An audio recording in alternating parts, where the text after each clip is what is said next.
Hi, welcome back guys. This is your friend, the What If guy, back with another fanfiction. This is the first part of What If Issei had gamer blacksmith power. Now before starting, please give this video a like and subscribe to the channel if you want more videos like this. Now let's get into the fanfic. Say Hyoudou. Age 16. Plus. Powers, gamer, Muramasa bloodline, Muramasa blades, Book of the Father of Humanity, able to double ability points earned, projection, trace on. Race, human. Fiancé? He made an oath from young age and was pretty naive considering how young he was. 11. Looks before the story, just how in canon, but that is from Aizen's illusion. Now, looks like Sengo Muramasa. Issei Hyoudou, humanity's guardian. Table of contents. Issei had a weird dream where he woke up to a multitude of blades sticking in the fiery hell. Issei began walking around mesmerized by the blades, the pair of blades he could see in anime. He saw two blades that were black with a flame pattern and red blade with a black flame pattern. He would eventually walk up to the two blades, but as soon as he was about to grab them, a voice would be heard. Oi, kid, what are you doing here? Issei would turn around to look at the man who had a black pants, red sleeve, in his left arm, while holding a white cape with red hair and yellow eyes. Issei, sorry sir, I didn't mean to try grab the blades, they're just so beautiful, but for some reason I felt like they're trying to talk to me something about claim your inheritance, and started walking toward the blades like a zombie. Heh, it's true that these blades are beautiful, but enough of that, you must be somehow related to me because only ones related to me are able to access this world and can only use the blades around you to their whole potential. Issei, okay, so who are you? I have held blades, well-practiced ones anyway, but these blades felt like they belonged to me, welcoming me with open arms, as if I was born to hold them. Ask your mother, since she has my blood in here for some reason I can tell. Now it's time to wake up, kid. Issei shot up out of the bed with wide eyes. He didn't know who that man, but felt like he should. Welcome gamer. Gamer's body unlocked LVL max. Gamer's mind unlocked LVL max. Gift from God unlocked LVL max. Inheritance LVL max. Say, gift from God, what is that? Allows you to upgrade faster than regular gamer. When you level up you would get 1 to 2 ability points, but now you get 5 every time you level up, and you use magic abilities easier and without costing too much MP. Issei, oh that's cool, so what do I do now? Quest unlocked. 100 push-ups, 0 out of 100. 100 sit-ups, 0 out of 100. 100 squats, 0 out of 100. 10 kilometers run, 0 out of 10. Failure to complete this quest will give you a punishment quest. Issei, oh I see you are challenging me? Well, bring it on. Issei got to work, and 2 to 3 hours later he completed the quest and waiting for the rewards. Quest completed, rewards will now be given. Projection magic, trace on, unlocked, allows you to trace weapons as long as you know the steps to make them. Kansho and Bakuya unlocked. Great for killing monsters in dungeons and enhances your physical strength. Issei looks ecstatic by this and decides to take a look at the swords. Issei, well let's try it then. Trace on. Red fire appears in his hands and he sees two of the most beautiful blades he has seen, one black and one white like yin and yang. Issei, oh hell yeah. I'm definitely keeping these. Oh shit, I have to get to school, mom will kill me. I swear she's a demon with that Hanyu mask appears behind her, and also I have to keep my promise to her. I'll buy some flowers for her grave and pay my respects. Issei, my path of becoming the best swordsman and blacksmith begins now, and help humanity out any way I can. That was my promise to her, and I intend to keep it. Say hi to LVL 15. HP 1975. MP 115. 26. Vit 25. Int 25. SES 25. LCK 25. AP, ability points, 3. First dungeon / who are those girls? Devils in human schools.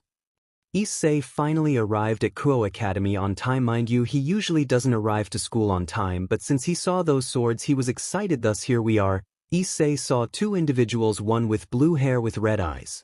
She's wearing the female Kuo uniform and leggings that go all the way up, and another girl who has black hair with a white band that puts her hair in a low ponytail and thigh-high white socks. Their names are Senyorizui and Uemi Shirome. Issei, who are those girls and why do I feel like I know them, but where? Quest unlocked. Complete your first dungeon, get your inherited blades from your mother. Rewards, new equipment and a blade. Sword skill. Starburst stream 21 hit combo form a certain swordsman from an anime. Secret quest. Find the book of Miyamoto Musashi. Reward? Issei, the father of humanity? Like Adam, who was the perfect image of God that even God was scared of him? Well, I better to get to class, and that sword skill sounds awesome. And inherited blade? Issei, Hyoudou, what are you doing standing around like that? Issei turns around to see the student council president, who he quickly observes her. Sauna Shirtorai, Sona Citri. LVL 23. Top points. Magic points, 300. Brace, Devil. 20. Vit 21. Chill 19. In 28. SES 20. LC 20.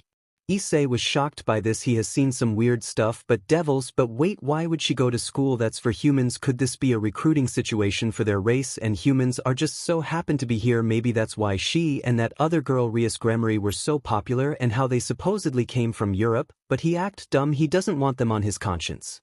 Issei, sorry President, I was just thinking if I have my homework, which I now remember I have in my book bag. Sona, I see. Well, don't stand around here, get to class.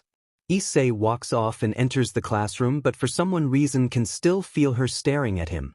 Sona, he's not a regular human, I'll keep an eye on him, maybe recruit him for my peerage. Soon after class ended, he still felt like he was still watched, but this time it was a different person. The person watching him was Kaneko Tuju, the so-called school mascot, so he just minded his own business but still kept vigilant around her. Issei, now that I'm home I can activate this dungeon key I found from getting to school on time. Dungeon activated, DC rank enemies. Kill the main boss and start your journey.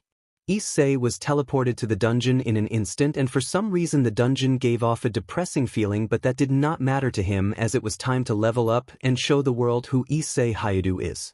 He opens the dungeon doors, and as soon as he opens it, an disgusting creature jumped out at him for a surprise attack. Issei, well, you're one ugly motherfucker, aren't you? The creature just screeched, but Issei was having none of it. By quickly tracing Kancho and Bakuya, he made quick work of the monster. Because of parameters, he gained form, tracing the blades by throwing a pair of them at the monster while running, making a downward slash while the blades that were thrown cut the monster's eyes out while he cut it in two and turns to ashes. Issei, huh, that was easier than I thought, hoping for a challenge. Level up X2. Issei, sorry I don't have time for you. I made a promise to my late fiancé, and that was to become strong to protect those in need, so no hard feelings. Issei then spots a floating book and walks over to it and observes the said books. Secret quest completed. Find the Book of 5 Rings by Miyamoto Musashi. You can now dual-wield swords more efficiently. Breath of water / beast / fire / wind / moon / thunder. Dual-wielding LVL 29 out of 100. Mastery of this skill will unlock a certain sword breath. Issei had an excited look on his face. He had heard of Miyamoto Musashi. I mean, how could he not? She was the woman who made the sword style called Hyoho Nitten Ichi Ryu, or Nitten Ryu for short. She was known all over Japan. That woman was also one of the reasons for taking up swordsmanship and wanted to make his own blade that he could be proud of. Issei, this is awesome. The legendary swordswoman that is known from all over Japan, and now I'm holding the book she made. This is incredible. Those sword breathing techniques look fantastic. Issei started to calm down. He almost forgot he was still in a dungeon and he still needs to complete that. Issei, alright, I know you're hiding, monster, so come on out and let's end this. The dance. Health 5000. Magic 450. Fight 19. Vit 23. Int 22. Gil 34. SES 23. LC 20. Warning. This boss is extremely quick, be careful. Issei, well, since you have a lot of speed I know exactly how to dealt with you. Issei quickly projects Kansho and Bakuya and activates Strength Boost and Speed Boost and rushes the boss with speed and power. He throws two blades at the dancer, which she quickly dodged. Seeing that this would not work, he makes a sword and activated one of the new skills he acquired called the Breath of the Wind. Issei, Breath of the Wind, Ichi no Ka, Jin Seppusogi. The technique makes a horizontal cyclone while dashing at ridiculously fast speeds, which disorientates the dancer. With her now flying in the air, he quickly changed breathing style called the Breath of the Moon. Issei, Breath of the Moon, Go no Kata, Geppakusaika. This causes a vortex of big and small bladed crescent moon-shaped blades to hover over one another, which makes the dancer scream, but Issei decides he needs to finish this now, so without a second though he makes another breathing technique. Issei, It's over. Breath of the Moon, Ju Roku no Kata, Gekko Katawaradzuki. This technique creates 3 big slashes of black energy with purple moon with various sizes which cut the dancer up, and now it's slowing down, and Issei, seeing this, walks up to the dancer and cuts her head off. Issei, I pray for your peaceful passing. Farewell. Quest complete. Level up X8. Issei checks his stats and updates them. Say Hyoudou. Level 28. Health points 4500. Magic points 335. 40. Vit 39, GL 38, and 38, SES 39, LCK 38. Rewards. You are now ready to get your inherited blade from your mother. Go speak to her as soon as you can. Trust me, you'll love it. Issei, is that so? Game? Game, count on it. Issei, well, thank you for the help on my journey. Are you ready for the demonic blacksmith of humanity? Game? Game. Hell yeah, let's show the whole world who they're fucking with. Issei, well, let's get out of here. I'm going to bed. I'm tired as hell. Gamer. Agreed. Just because you don't need sleep doesn't mean you should neglect your sleeping schedule and school life. Issei, yeah, even though I hate school. Inherited blades. Who is that orange-haired girl? Issei finally returns home from school and wanted to finally understand who that man was and why those blades were calling out to him, so he calls out to his mother for answers. The old man said she had his blood in her, so she must know something about him. Issei, hey mom, there is something I want to talk to you about. His mother, named Mickey Hyoudou, turned and was wondering what he wanted to talk to about. Mickey, what is it? I see. You struggling with school work or something? If it's math, I'm sorry, I hated that subject so much I paid someone to do that work for me. Issei face is blank, even if he knew his mother hated math with a passion, but this takes the cake. But that was not what he was talking about. Issei, Mom, there is the man who has appears in my dreams, and for some reason he sits there forging blades that seemingly call out to me. Mickey face seemingly goes dark. She finally knew why his hair turned completely red, and with his fascination with swords, how could she not have seen this sooner? After all, his blood runs through her veins as well as her soon, and now can't hide this from him any longer. Mickey, I think it's to tell who I was before I met your father. My name before I met your father was Mickey Muramasa, and the man who in your dreams is Senji Muramasa, my grandpa and your great-grandpa. Issei was shocked. He could not believe it.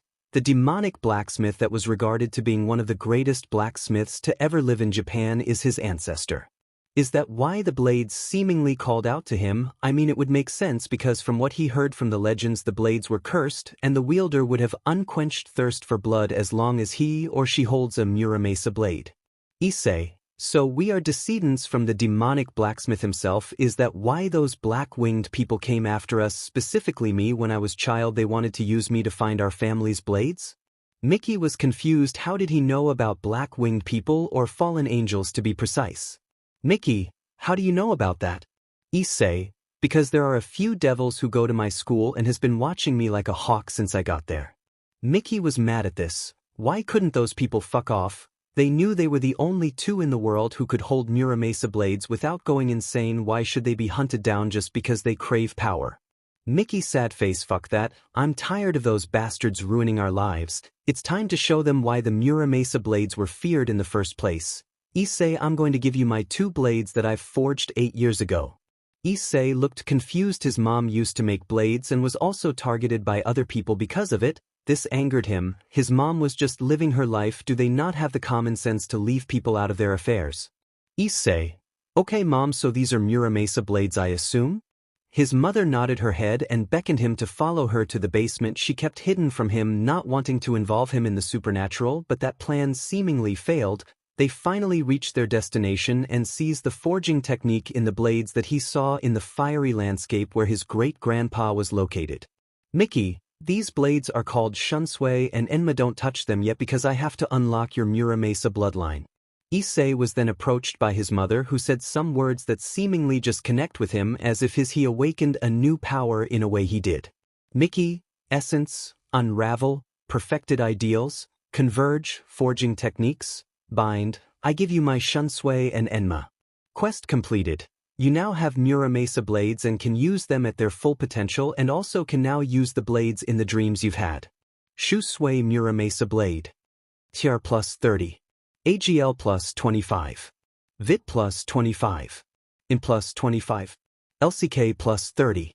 SES plus 25. Enma Muramasa blade. Allows the user to use to make hellfire that can cut through anything as long as the user has the required strength.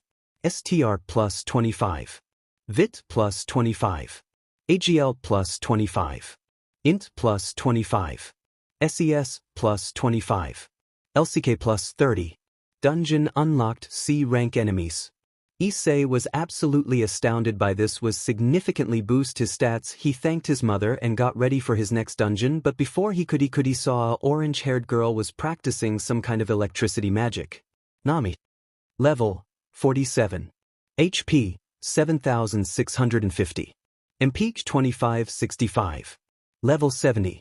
STR 72. VIT 67. AGL 65.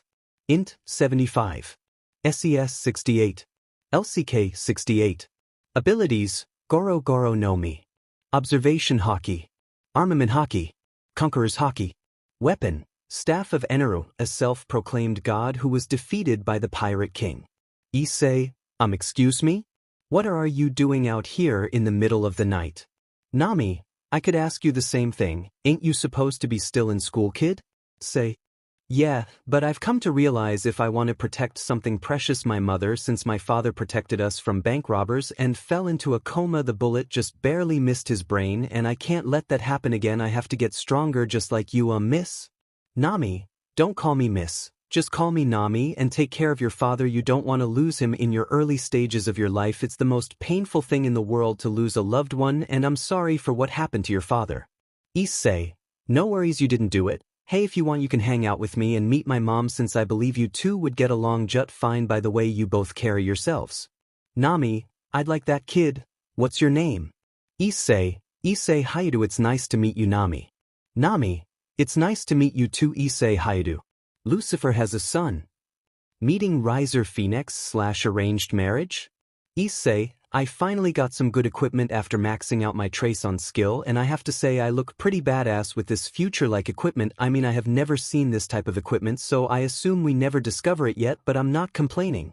I also find out who those girls were. Their names are Senyorizui and Uemi Shirom. We were childhood friends who would get into a lot of trouble, but ever since the accident with those black-winged people and the explosion of my house, which caused me a little bit of memory loss and forgot about them, I then made a promise to never forget them again, in which they said, you better keep that promise or we will kick your ass. I can't tell if they were joking or not, but I won't take that chance. But what I still can't believe is this secret skill I have now. Like, what the fuck? Did it come with the outfit or something? Because I don't remember getting this at all. I wonder what it could be. I mean, I completed a lot of dungeons due to the time I had off. I requested to excuse my absences because of my father's condition was getting slightly better, and Sona, understanding my request, accepted, and the dungeons I competed were B ranks except for 2 which were A ranks, which I received from my daily missions, which those enemies nearly killed on several occasions. Because of this my level shot up significantly. So might as well find out what the secret skill is. Say hi to level 80. HP 17,000. MP 4,500. Fame, Muramasa descendant / apprentice hero of humanity / expert swordsman / apprentice bowman. Muramasa blades, grant user 30+ stat buff for each slot. Muramasa Forge level 96, able to make your own legendary blade worthy of the Muramasa name. Muramasa bloodline level 100. Muramasa made blades are drawn to you like a sword magnet.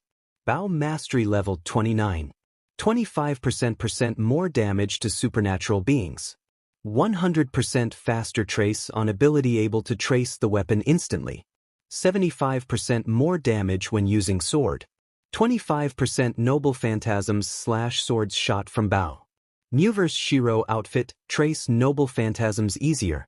Projection, trace on, level 100. Conqueror's Haki leveled 58. Armament Haki level 71. Observation Haki level 63.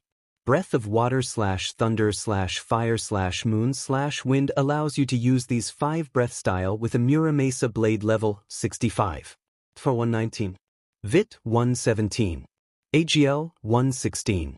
Int 118. CS 119. LCK 117. Unlimited blade works, blazing field variation. Info, the ability to project a reality marble that's hidden within you. You can only use this for 20 minutes, and after the timer your stats will decrease by 20 each. Secret skill now unlocked. 9 lives blade works, shooting the 100 heads. Named after a famous Greek hero Hercules after killing a 9-headed serpent, 9 slashes on different parts of the body. Issei, this is a move named after Heracles.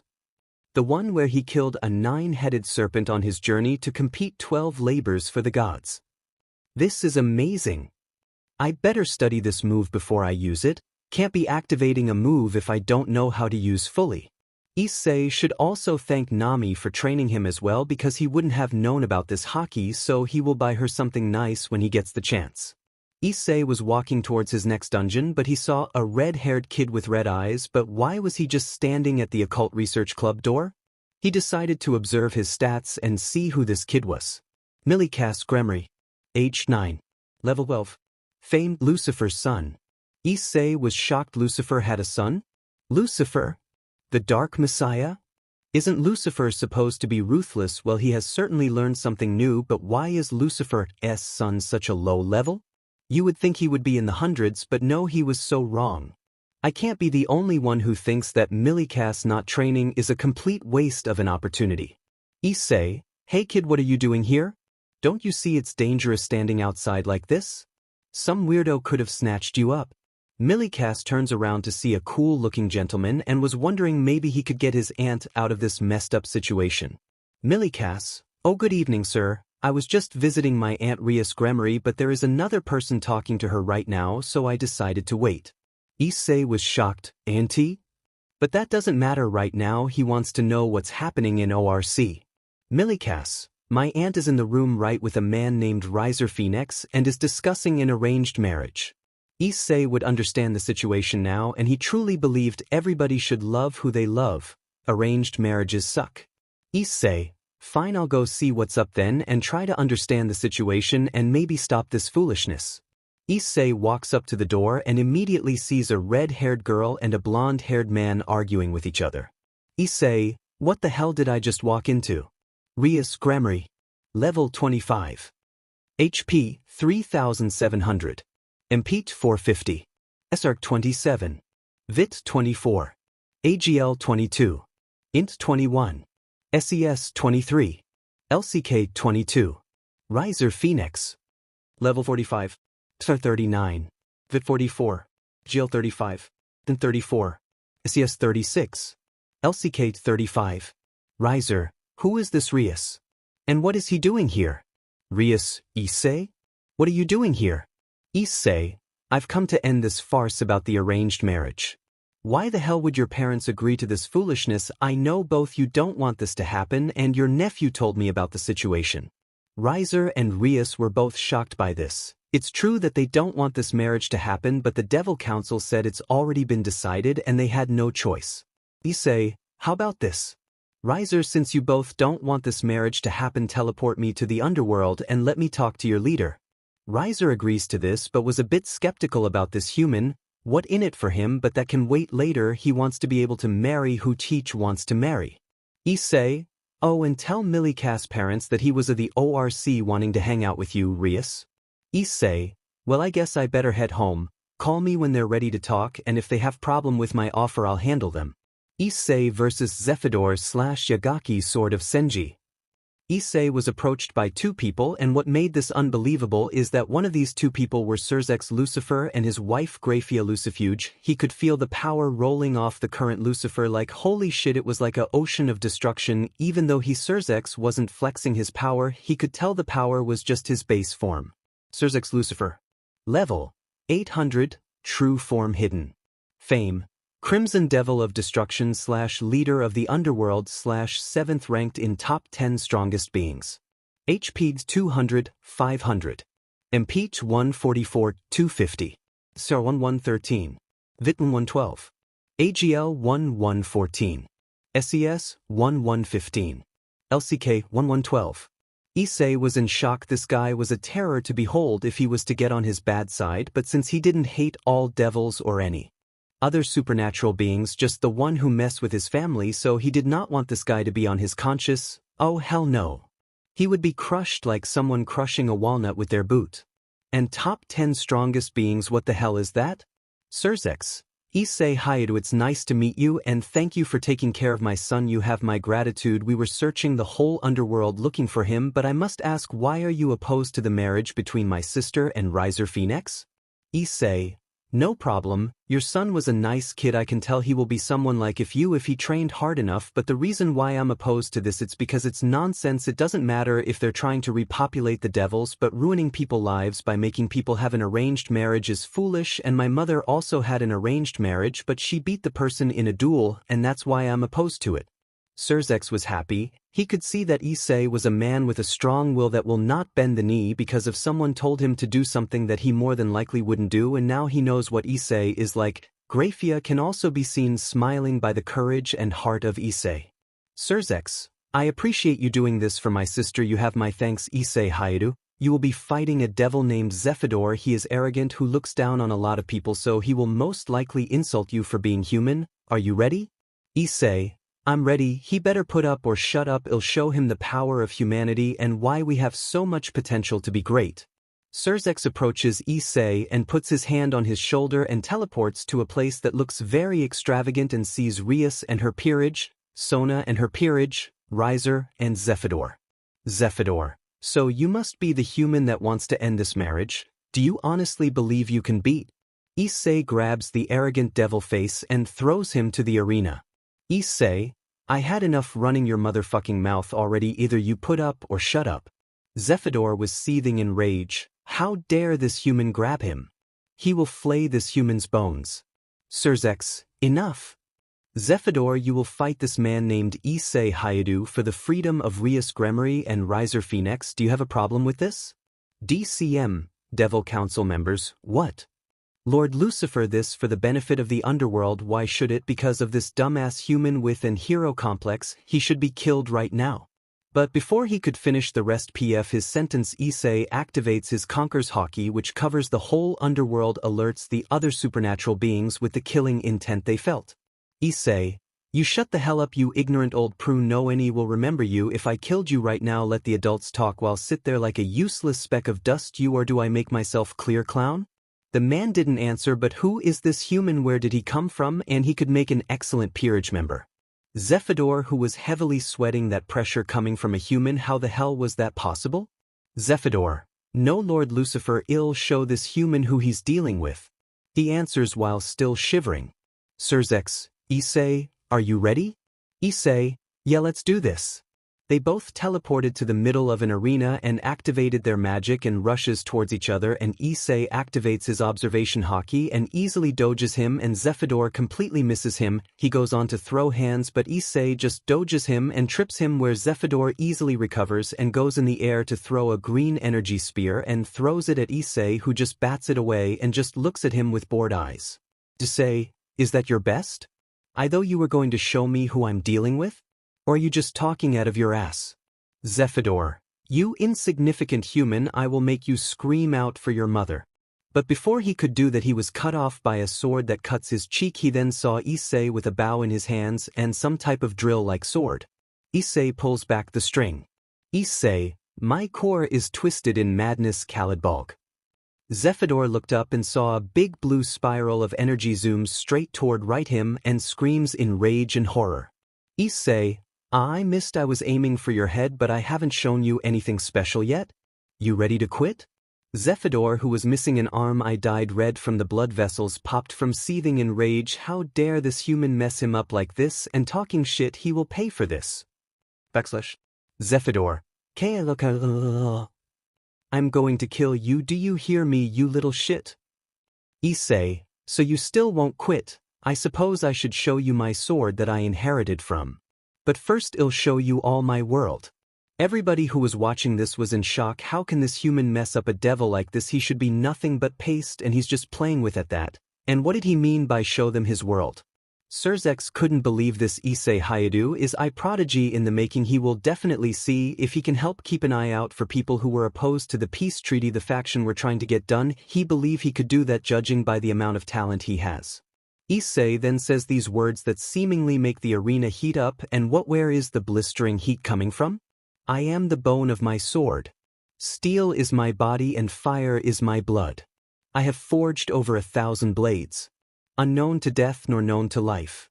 Have withstood pain to forge many weapons. Yet those hands will never hold anything. This is my path, my forged world made real. This is my unlimited blade works. Flames shot up out of the ground and blinds the audience, and as soon as they opened their eyes they were teleported to a world not their own. Blistering heat, blades, spears, axes coming out of the ground. Everyone, where the hell are we? Issei, welcome to my world. Unlimited blade works, my world and my rules. Everybody was shocked. The only person who could make a world was a god. Could this human be the biblical god reincarnated? This was unprecedented. Issei, now Zephador, it's time to end this. Issei, I am lead here from a multitude of studies, a heap of blades massed by my grandpa's construction. Karmas shall be severed, now may your fall be humble. Zephador is completely enveloped in fire and is seen knocked out with a big scorching slash mark on his chest. Issei, it's over. Graphia, Zephador retires. Issei Hyoudou wins. Rias runs at Issei and envelopes him in a hug which knocks him down, and he just pats her head and he looks up to give Riser and gives him a handshake and his thanks. Surzex, congratulations Issei on your victory, but can I ask what was that sword? Issei, I suppose I should reintroduce myself. Issei turns around to let the whole world know who was watching this game. Issei, my name is Issei Muramasa Hyoudou, and what you saw was my great-grandpa's sword Tsumukari Muramasa. Devils, Angel, Hindu faction, Greek faction, Hero faction, all went wide-eyed. All of them at once. Nanny? Level up X8. Issei meets Ryuko Matoi.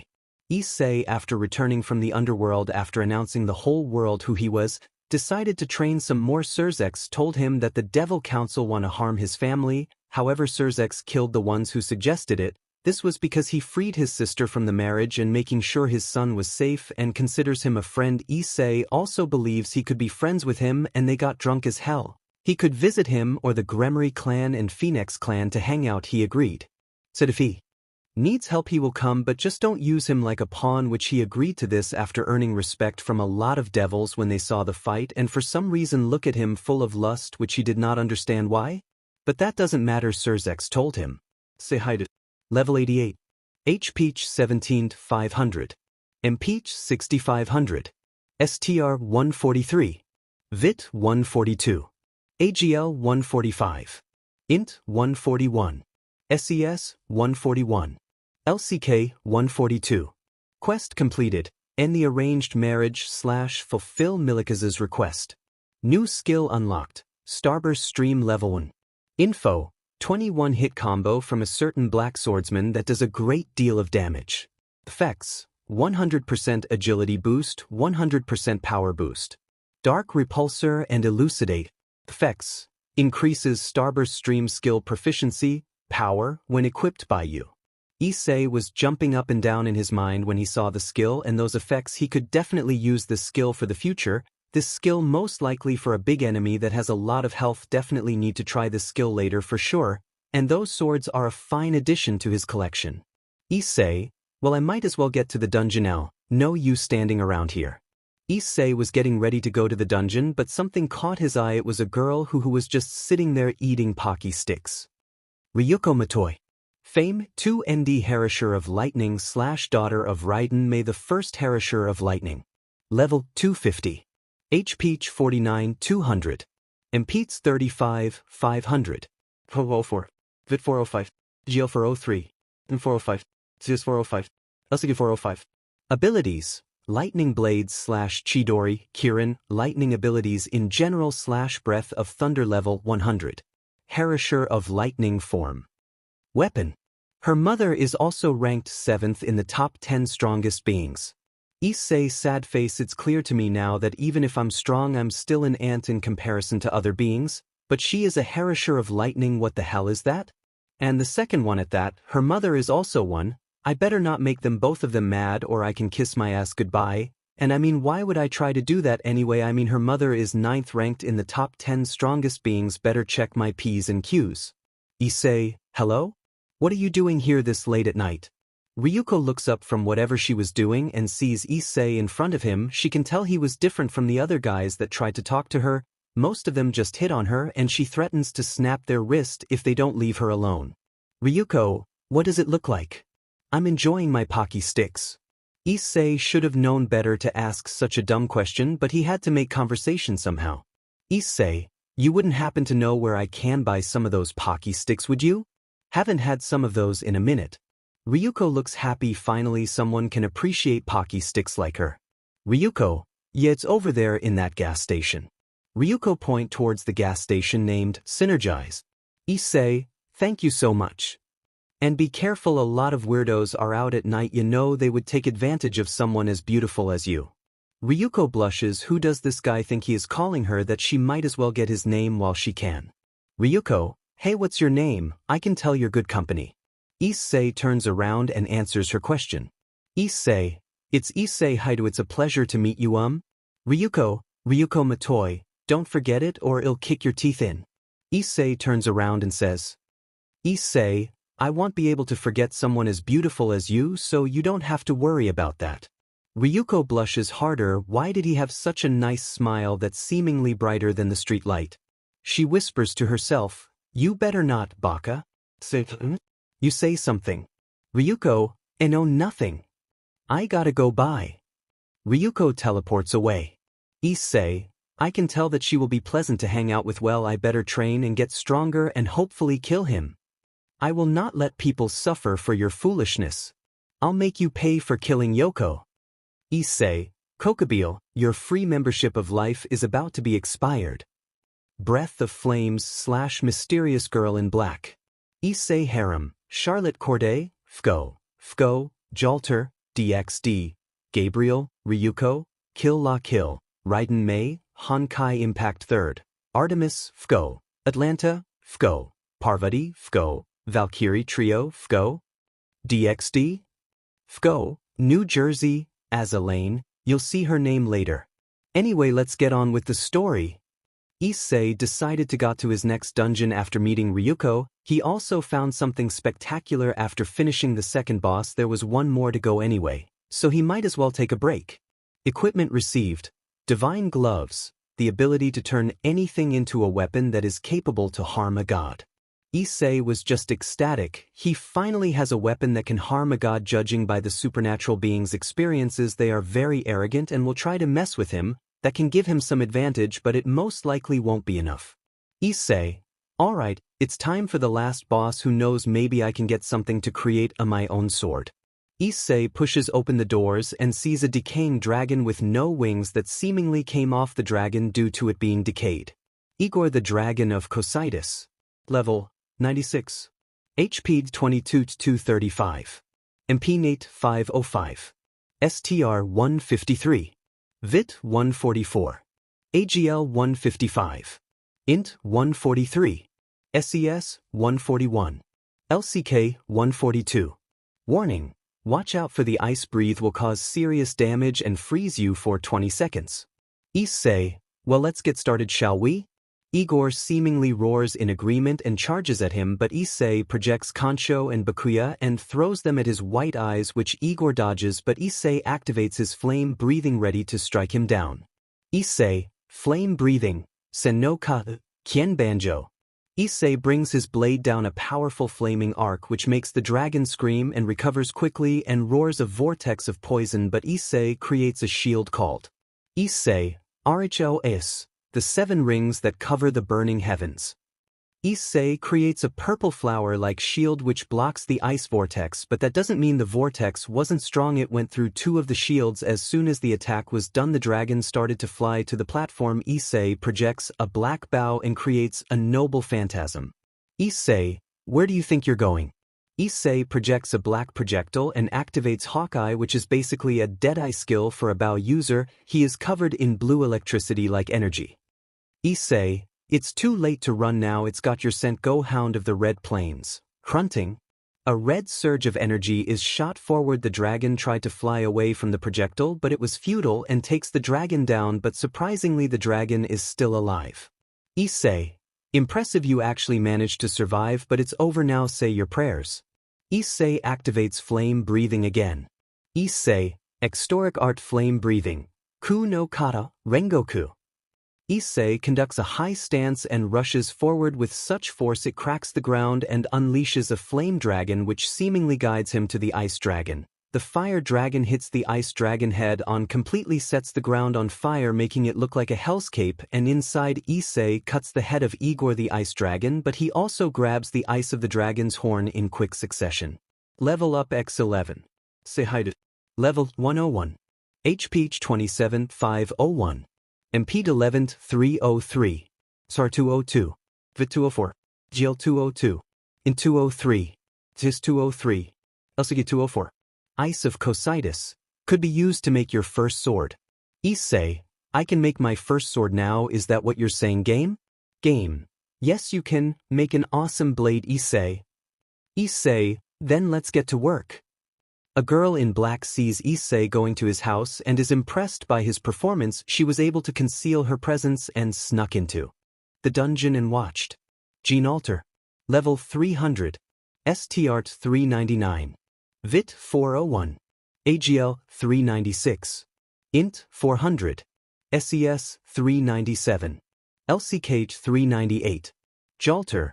Well, isn't that interesting? Can wait to see what he has more in store and hopefully confirm something for me. The truth about God, is he dead or not? Issei creates his first blade. After 12 days of blood, sweat and tears, Issei finally created his first blade, and it was something special. Issei, yes, I finally did it. My first created blade. I have to say I have outdone myself with this one. This blade can absorb the malice of Senjutsu to make a black and blue malicious energy slashes, and able to summon the ice of Cocytus to freeze my enemies on sight, and able to trap the dead if killed by this bad boy. The blade had given off a chilling feeling, freezing your blood like if you were standing in the deepest depths of Cocytus ready to be judged. The blade had stabbed through ground and created its own ice in the concrete ground. The blade is unbreakable. Issei made sure of that. The blade was sapphire blue and a goat skull near the hilt, and the eyes glowed blue. The blade's name is Issei, Frostmourne, Demon Blade of Cocytus. Frostmourne, Demon Blade of Cocytus. Info: this sword is able to trap the dead. Once the soul is trapped into the blade, it is able to make the unfortunate soul she puppet and use the maliciousness of Senjutsu to make energy blades capable of cutting through anything like butter. Issei, wow, now that I look at the stats, wait, where is that voice coming from? Frostmourne, their souls are mine to consume. Issei was shocked. He created a sword that can talk, but what is the sword saying? Issei, well, that's something new. Well, if you want souls, I got the perfect one for you. Frostmourne responds. Frostmourne? Who? Issei, Kokabeel, the warmonger of the fallen angel. Frostmourne, a fine addition to my soon-be collection of souls. Let's get started, partner. Issei, indeed glad to be working with you, Frostmourne. Issei and Jalter/Kokabeel found. Issei finds a lead on after killing some stray exorcists, but he's been sensing someone following, so he called out the person following him. Issei, alright, come on out, I want bite. There is no need to conceal your presence. A woman with yellow eyes who was very beautiful if he Issei has to say so himself. Jalter. Oh, so you knew all along I was following you, I'm impressed. Issei. Well, thank you. Anyway, why were you following me? And what is your name? Jalter. The reason I was following is that I know you have information and my name is Jean Dark Alter or Jalter for short. Issei. It's nice to meet you, Jalter, and what information do you need? Jalter. Do you know what happened to the god of the Bible? Issei. No, I don't. Why? Jalter clicks her tongue. Another dead end, she thought. Jalter. God damn it, another dead end. Issei was confused on why she wanted to know the god of the Bible. What truth is she talking about? He sees her getting ready to leave, but he calls out to her. Issei, wait a minute. Jalter stops and turns around. Jalter, what? You don't have the info I need. Issei, I'm going to fight a fallen angel named Kokobile and… Jalter cuts him off. Jalter, and what does that have to do with… Jalter then realizes what he was getting at. Issei, follow me and you can find out what happened to him, since he fought in the war with God. Jalter just gives off sadistic smile and in black and orange flames seemingly starts flaring around her. Jalter, then let's go, I'm finding out if he is alive or not and where the hell was he when I was wronged and branded a witch. Jalter and Issei find their destination and see a man with black hair and red eyes. Kokobile, who the hell are you? Issei, I'm your executioner, but before that there is something I must know. Kokobile, what? Issei, do you remember a girl by the name of Yoko Littner? Kokobile just lets out a laugh and seemingly mocking Issei, which makes Issei almost rush at him. Kokobile, you mean the girl with red hair? Yeah, I do, so what? Issei, you took her from me and I'm here for your head. Jalter, Kokobile, what happened to the god of the Bible? Tell me. Kokobile smiles wider. Kokobile, fight me and I'll tell you, I was planning to kill Lucifer's and Leviathan's little sisters, but you will do. I'm gonna start a new war that eclipses the last one. Just think about it, sends chills down my spine. Jalter summons her battle flag and sword. Jalter lets out an insane smile. Jalter, I'll make quick work of you. Issei and Jalter vs. Kokobile Part 1. Issei Harem, Charlotte Corday Fgo, Artemis Fgo, Atlanta Fgo, Satsuki, Kill La Kill, Gabriel, DXD, Ryuko Kill La Kill, Valkyrie Trio Fgo, Dixdu, Jalter Fgo, Raiden Mei, Honkai Impact 3rd. Issei and Jalter look at Kokobile, who is just smiling insanely. Jalter, listen Issei, you can kill Kokobile if you want, but no before he tell me the truth about God of the Bible. Issei, that's fine, let's end this farce, but first I need to see something. Kokobile. Level 115. HP 29008. Impeach 15000. STR 216. VIT 209. AGL 211. INT 209. TS 208. LCK 207. Info, take his wings off, that's his weak point. Issei, try to keep up Jalter. Jalter just smirks. Jalter, I should be telling you that. Kokobile, haha, this will be exciting. Issei, freeze his soul Frostmourne. A chilling feeling envelopes the area and pure malice hangs off the blade. Issei activates speed boost and locks blades with Kokobile and clashing all over the battleground, creating shockwaves by the power of their swings, and Jalter summons flame spears and throws them at Kokobile. Kokobile seeing this does a backflip, but it still grazes his cheek. He then throws a 100 light spears at them, but Jalter just burns them all to hell. Issei jumps up and kicks Kokobile into a building, but he quickly recovers. Kokobile gets out of the building with some damage and takes flight, but Jalter summons more flame spears, which Kokobile had to dodge them, but he sees Issei standing on a building with a black bow. Issei, my core is twisted in madness, Calidbalg. Kokobile sees this but still received the shockwave damage, which blows half the building away. Kokobile is shivering, no in rage but excitement. Finally, he has the adrenaline. It's been far too long since he had this feeling. Kokobile, haha, impressive. Most impressive. It's been far too long, humans. No, Issei, Jalter, let's keep going, shall we? Issei and Jalter are standing on a damaged building. Jalter/Issei, bring it. With the underworld. Surzex and the other Satans felt a surge of magical energy. Surzex, What's going on in Kuo Academy? Does anybody know what the hell is going on? A devil soldier answers. Devil soldier, Lord Lucifer, it appears that a fallen angel is attacking Kuo Academy. Seraphal and Surzex immediately respond. Seraphal/Surzex. What? What about Sona and Rias, are they okay? And who is the fallen angel attacking? Surzex and Sona were worried about their siblings. Ajuka, calm down. And let him speak. The devil soldier answers. Devil soldier, they are okay, Lord Lucifer, Lady Leviathan, they were teleported to their household. The fallen angel attacking is Kokabeel. Surzex was in rage. They were so damn close and they pull this shit off, damn it. But before he could ask a question on where is Kokabeel now, the devil soldier continues his report. Devil soldier, there is a man and a woman fighting him, sir. And they seem to be able to handle their own. Falbium asks the question they all wanted to ask. Falbium, who is fighting him? Devil soldier, a man named Issei Hyoudou and woman named Jean Dark Altar or Jalter for short. The four Satans were all surprised that human was fighting a war veteran. Surzex, shit. He needs help. Kokabeel could seriously hurt Issei, but how did Jean Dark come back to life? She was supposed to be dead. Surzex stands up and says, Surzex, I'm heading to Kuo Academy. Searfall, so am I, we need answers. They then head towards to Kuo Academy. Issei and Jalter versus Kokabeel PT2. Kuo turned into a battlefield. Kuo turned into a lava and ice landscape and lightning striking down random places. Lava shooting up, the fighters were in the air. Issei's outfit was damn near destroyed with just the bottom half and his shoes intact, and Jalter only lost shred of her outfit and blood dripping down her face. She was fighting Cerberus that Kokabeel brought to the fight, but she looks to be having fun. Jalter, haha.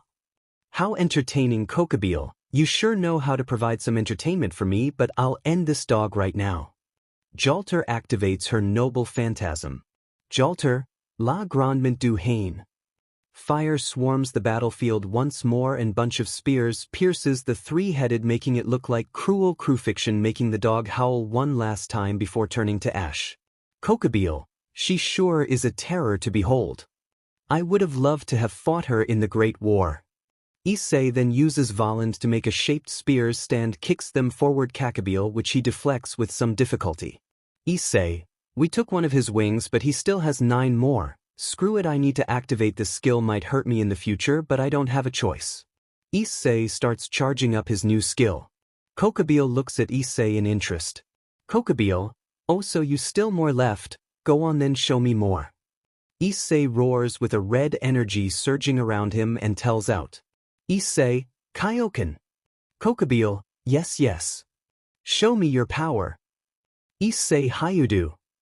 Issei speed blitzes Kokabeel with a vicious gut punch and kick to the face, which sends him to a broken down building, but Issei wasn't done yet. He quickly teleports to his location and spins him around and throws him in the sky and flies up to him and kicks him down to the ground. Kokabeel coughs up a lot of blood and looks at Issei with serious eyes. Kokabeel, how unfortunate, let's take it up a notch, shall we? Issei says nothing and make a motion with his hand that telling him to bring it, and Kokabeel did just that and rushes at him with his fists cocked back, and they make another explosion. Jalter looks at the fight and says, Jalter, that kid is gonna go far, I can tell, but not you guys. Jalter turns to look at the scared stray exorcist with lifeless eye, and the other is covered by her hair but a sadistic smile is still on her face. Jalter, have you said your prayers, ass wipes? With Surzex and Seraphal. Surzex and Seraphal arrived to Kuo Academy and were immediately shocked by the scenery. It was no longer the beautiful city they'd grown accustomed to, it was now a battlefield. Surzex, what the hell is all of this? Seraphal was getting ready to answer but was cut off by a shockwave coming from the east, and she now knows why Kuo looked like it does. Seraphal, look, over there. They then look to see Issei, Jalter, Kokabeel fighting. Surzex wastes no time and says, Surzex, let's go. Switching over to Issei, Jalter, Kokabeel. Issei, Jalter, Kokabeel look like they were about to collapse in exhaustion, but before they launch one final attack, Kokabeel says something. Kokabeel, this fight has been fantastic. Since you have entertained me, I will answer your question. Jalter, God is dead. Jalter would begin to shake in rage in this. How could God die? Isn't he the God who created humans? How could he have died? And by who? Tears began to roll down her cheeks. Jalter, by who? How in the hell could he die? Isn't he almighty? Kokabeel the answers. Kokabeel. He was dealing a great beat at the cost of his own life, but what infuriates me even more is that we could have won the Great War, but they called it off for temporary truce just because he died. What the fuck? Jalter would be silent during his whole rant. All this time she thought she was hearing God's voice into leading France into a better future, and now to hear that it was all for nothing she began to scream in rage. Jalter, no, goddammit. So me leading France was just an illusion. Issei would look at Jalter with pain in his eyes. He couldn't bear the pain of something like this in his own either, and so he comforted her and said, Issei, are you saying that you leading France was a mistake? Jalter, the people who fought for you and died for your? Are you Saiji? Your comrades are meaningless to you. Issei grits his teeth and yells out. Issei, they were not. Their memory should serve example to us all. Jalter looks up at Issei. Issei, the courageous, the Angusi fall in their lives have meaning that you will never forget them. As you and your soldiers ride to certain death, they trust that you would do the same for them. Soldiers will not buckle and yield with the cruelty of this world. Jalter finally understands what she was missing. It wasn't just about hearing the voice of God telling her to lead France to a better place.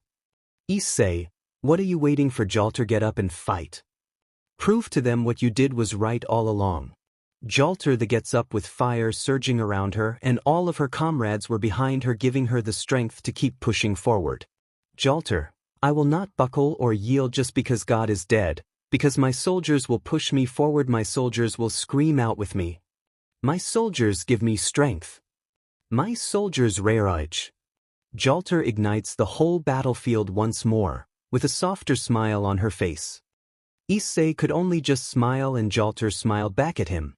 Jalter/Issei, we will end this right here and right now. Jalter is back and ready to kick some angel ass. Issei and Jalter vs. Kokabeel final part. Issei, let's finish this. You ready, Jalter? Jalter, you bet. Issei powers up once more. Issei, Kaioken times x3. Issei sad face, we have to finish this now. Issei blitzes Kokabeel again with kick to his temple and makes a key blast which detonates the area around Kokabeel. Jalter, seeing this, didn't want to be left behind, created a flame dragon. Jalter, fire style, dragon flame bomb. Kokabeel stood no chance and was screaming out in pain. Kokabeel, how are you two stronger than me? Issei, sorry, my girlfriend is waiting for me, so let's finish up, shall we? Issei sucks in some fire on his mouth and a red dragon appears behind him. Issei, got you. Issei throws a ball of flames at the warmonger. Kokabeel is engulfed in flames. After a few minutes he flies out of the flames. Kokabeel, damn it, I should have been more careful. Are you really a human? Issei, come on, you should have figured that out by now. How come you think I'm so durable? Even though I'm human, my durability and powers, I'm still human. With Ryuko. Ryuko was watching the fight and was astonished by her best friends, also her crush, Power, but as soon as she was about to head down there, Kokabeel flies out of the flames and he was yelling about when he was done with Issei, he will make him his slave, and she snapped and rage was all she can see. Back with the fight. Kokabeel, when I'm done with you I'll make you my damn slave, you hear we Issei Hyoudou? Kokabeel then hears thunder but didn't pay attention to it since lightning seemingly strikes everywhere on this battlefield, but then he heard something else. Advice he hasn't heard of. And he looks up to see something horrifying. Ryuko, begone with the thunderclap. A dragon made of lightning looks right at him, ready to kill him. With Surzex and Serafal. They both see Issei fighting Kokabeel. They couldn't believe that a human and an angel could do this much damage, but what astonished them even more was lightning dragon that appeared in the sky. They rush over to the place even faster. Back with the fight. Kokabeel couldn't move, he was afraid to his body, wouldn't him too? Where did this majestic dragon even come from? Issei, oh, you done fucked up now. Ryuko is angry now. Kokabeel, I'm ending you now, it'll be over in a flash. Bling. Issei summons Frostmourne and takes a stance while closing his eyes while releasing smoke out of his mouth. Issei, Kaminari no Kokyu, Ichi no Kata, Hekareki Isen. Issei was behind him sheathing his sword. Issei, I told you not blink, your soul is now in Frostmourne. Kokabile body is spewing out blood with his head lands beside his body. Issei, now it's over time to see if Jalter is okay. Issei was getting ready to but he sees Surzex and Serafal approaching him. Surzex, Issei, what happened to you? Where is Kokabile? Issei, I'm alive, and as for Kokabile. Issei points at his body. Serafal, what a mess. Well, can you explain at the peace conference we have later this week? Issei agrees, but he had to know something. Issei, did you see a woman in black admiral around here? Surzex, your comrade figured her job was done. She figured you had it all covered, but seriously Issei, you need to get some rest as soon as. Surzex stops talking and sees Issei was just standing there, and Serafal checks his pulse and sees that his pulse is still there. Serafal, well, we should fix this mess. Cool, looks like the Great War all over again. Surzex, no, let the Devil Council fix this, let them have some use for once. Contact the other faction leaders and get this meeting going. Surzex and Serafal were the fool to Issei. The least they can do is provide to give him a reward when they see him again. Surzex, Issei, you're a prodigy like me, it will be awesome to fight you someday. Well, it seems my fiancé is stronger than ever now. I can't wait to see you. This was Kana Akari, a demigod of light, but most importantly Issei's fiancé. Or no to Issei as Yoko Littner. Issei's car/date with Ryuko. Issei was getting up in the morning and realizes that he has a date with Ryuko today, but his car is not there yet. So after a few hours he gets call saying his car is ready for him, and he said alright. Issei, hey mom, I'm heading out to get my car. Mickey, okay, be careful and make sure to have fun with Ryuko, make a lot grandbabies for me to spoil. Issei, okay. Wait, what? Mickey, oh nothing. Have a good time. Issei get in his old car, which is pretty nice, but he wants a new one because why not? He arrives at the car dealership to see the car and is in awe. It looks even more nice up close. 1969 Ford Mustang. Issei, holy shit, she is nice. Issei gives the money to the car dealer and revs up that engine. Issei, now this is what I'm talking about right here. Driving to Ryuko house, he sees a beautiful mansion, at least 10-story house. Issei, this isn't a mansion, this one those high-class hotels. He sees someone at the door and sees Satsuki Matoi, her sister she talked about. She looks as beautiful as Ryuko. Satsuki, so you're the boy my sister keeps talking about. I can see why you are a handsome young man. Issei, thank you, you are beautiful woman, anybody would be lucky to have you. Satsuki just blushes, muttering to herself. Satuki, this man is a gem, from what I heard he can cook, clean, fight. I wish I saw you first. Well, you better treat my sister right, you hear? Issei, my mom always told me to treat someone with respect if they reciprocate the same respect, so you don't have to worry about her. Satuki heart jumped this man and his smile. This man's smile is weapon. Ryuko, oh Issei, you're here? Issei, well, you look fantastic, Ryuko. Ryuko blushes, but is happy with the compliment he made about her. Satsuki, well, you two have a great time. Issei, I'll have her back home at 11 o'clock as promised. Well, Ryuko, shall we? They get in the Ford Mustang, which Ryuko is shocked to see. Ryuko, this is a nice car, Issei. Issei, thank you. Are you ready for our date? Ryuko. They drove off to the nearest restaurant, ate some fantastic food which Issei requested the recipe, and after that went to the carnival to see the beautiful fireworks. Ryuko, Issei, there is something I want to ask you. Issei, what is it, Ryuko? Ryuko is seen blushing and looking extremely hesitant for some reason. Ryuko whispers, would you be my boyfriend? Say, what did you say, Ryuko? I didn't hear you. Ryuko says it again. Ryuko, I said would you like to be my boyfriend? Issei is completely shocked by this to receive a confession from Ryuko, who has been with him and training him, and teaching new things as well. He gives his answer. Issei, Ryuko? Ryuko looks up blushing. Ryuko, yes, Issei? Issei leans forward and kisses her on the lips and says, Issei, I would love to be your boyfriend, Ryuko. They share another kiss on the Ferris wheel and hold hands looking at the fireworks.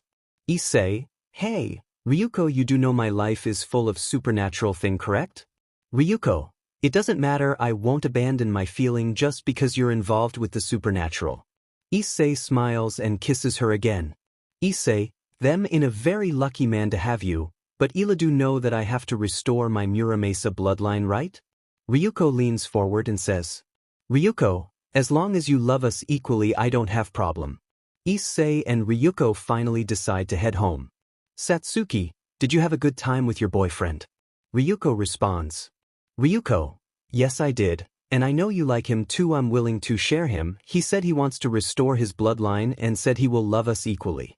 Satsuki gives out a seductive smile. Satsuki, is that so? I accept your offer, Ryuko, but we should head to bed, we are going to meet mom in the morning, so get some rest. Ryuko did just that. Satsuki, maybe I should go on a date with Issei, he seems like a great guy and he is ripped, and he can cook, clean, oh it would be a treasure to have him at your side. Peace Conference PT1/reunion. Issei, well I guess I got to get ready for the conference. Say hi to Level 110. HPeach 31050. MPeach 16535. STR 234. VIT 239.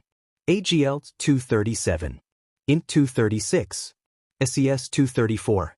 LCK 237. Issei, I might as well get going, no need to waste time.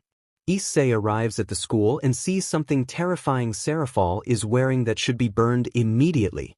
A magical girl costume. Issei sad face, what the hell is that? Something like this shouldn't even exist. Issei, Sona, what is your sister wearing? Sona, Issei, help me please. And what's with the new look? Issei just sighs and explains that his girlfriend dyed his hair, he was bamboozled. Issei, anyway Serafal, what are you doing and what type of clothing is that? Serafal turns around and sees Issei. Serafal, this is my magical girl uniform, you like it? Issei just stays quiet and after a few minutes of silence. Issei, my disappointment is immeasurable and my day is ruined. And by the way, your sister also likes magical girl, I saw her watching it in secret. Serafal turns around with a wide smile. And Sona is looking at Issei with a look of betrayal. Serafal, Eso and I knew you loved my magical girl show. Show your sister some love. Sona, I can't take it anymore. Serafal, Soten, wait for me. Issei just looks at them running away. He also sees Rias and her family. Rias, did you really have to do that? You know Sona is gonna get you back for that. Issei just stares at Rias and says, Issei, the hardest choices require the strongest wills. Everybody starts laughing at those words. Surzex, what's up Issei? Issei, nothing much man, just driving across Kuo with my 69 Mustang. Issei and Surzex first bump. Issei, how's your family doing? I ain't see Millikas in a while, how's he doing? Surzex responds. Surzex, he's trying to be like you with your hard work ethic and started training his pod, and wants to see you again. Issei, is that so? That's awesome, I'll hang out with him sometime. Anyway, when is the meeting starting? Surzex, in an hour or so. Issei, well I'ma hang out outside the school, I'll be there in an hour, see ya. Issei teleports on the rooftop and meditates. What are you doing all alone by yourself? Issei opens his eyes and turns around and sees a woman with blue hair. Issei, who are you? And how did you know I was here? I suppose I should introduce myself. My name is Kiana Amari, but my human name was. She runs her hand through her hair and it turns a blood red and her eyes turn yellow. Issei starts shaking and crying. It was her. After so many years he thought she was dead. Issei, Yoko, is that you? But why was your hair blue? Kiana, hello Issei, I'm sorry that I convinced you I was dead, but... She was cut off by Issei. Issei, you're alive after all this time. Yoko, this is not a dream, right? Kiana, no it's not, and the reason why my hair is red was because I changed my hair and lived among humans. Issei, humans? Aren't you one as well? And why are you going by a different name? She steps back and changes her hair back to her dark blue and light blue color that go quite well together. Kiana, My true name is Kiana Akari and also a demigod of light, and I'm so sorry that I made you experience the pain of my supposed death, but people were after me so I faked my death. Issei calms down and wipes away his tears and says, Issei, I forgive you Yoko, I mean Kiana, we definitely need to catch up and my mom would like to see you, after all you're my fiancé. Kiana starts crying. How could he forgive her so easily, and how could he still want to be with her? She initiates another hug and they share a kiss under the bright sky. Issei, I have a girlfriend, her name is Ryuko, and I also need to restore the Muramasa bloodline. Will that be a problem for you, Kiana? Kiana just smiles and says, Kiana, no, I will always love you even if you're little different. You were my first and only love. Issei gives off a bright smile. Issei, that makes me happy. I love you, Kiana. Kiana kisses him again. Kiana, and I love you too. Issei, oh crap, the peace conference. Well, I see you later, love you darling. Kiana, I definitely am grateful to have someone like you. Issei, take me on a date. After you're done with your business. Issei, hey, why don't you come with me? Kiana, huh? Isn't this important? Issei, just because it's important doesn't mean you can't come with me. Come on, let's go. He holds out his hand for her to take it. Kiana, okay, let's go, shall we? They disappear to the conference room. Issei Hyoudou, humanity's guardian. Issei and Kiana arrive at the room where the conference was located. Issei spots 3 people he hasn't met before. Azazel, it's the man of the hour. Issei Hyoudou, right? And who is the young lady? Issei, that's me, and this is my fiancée Kiana. Who are you? Azazel responds. Azazel, my name is Azazel, the leader of the fallen angel faction. Issei, now getting his answer, asks in question. Issei, so who's the guy behind you? Azazel, his name is Vale, the White Dragon Emperor. Issei looks surprised. Issei, is that right? Well, that's cool, and who are you guys? A man and a woman with white wings look at Issei. The man responds. Michael, my name is Michael, the leader of the angel faction, and this is my sister Gabriel.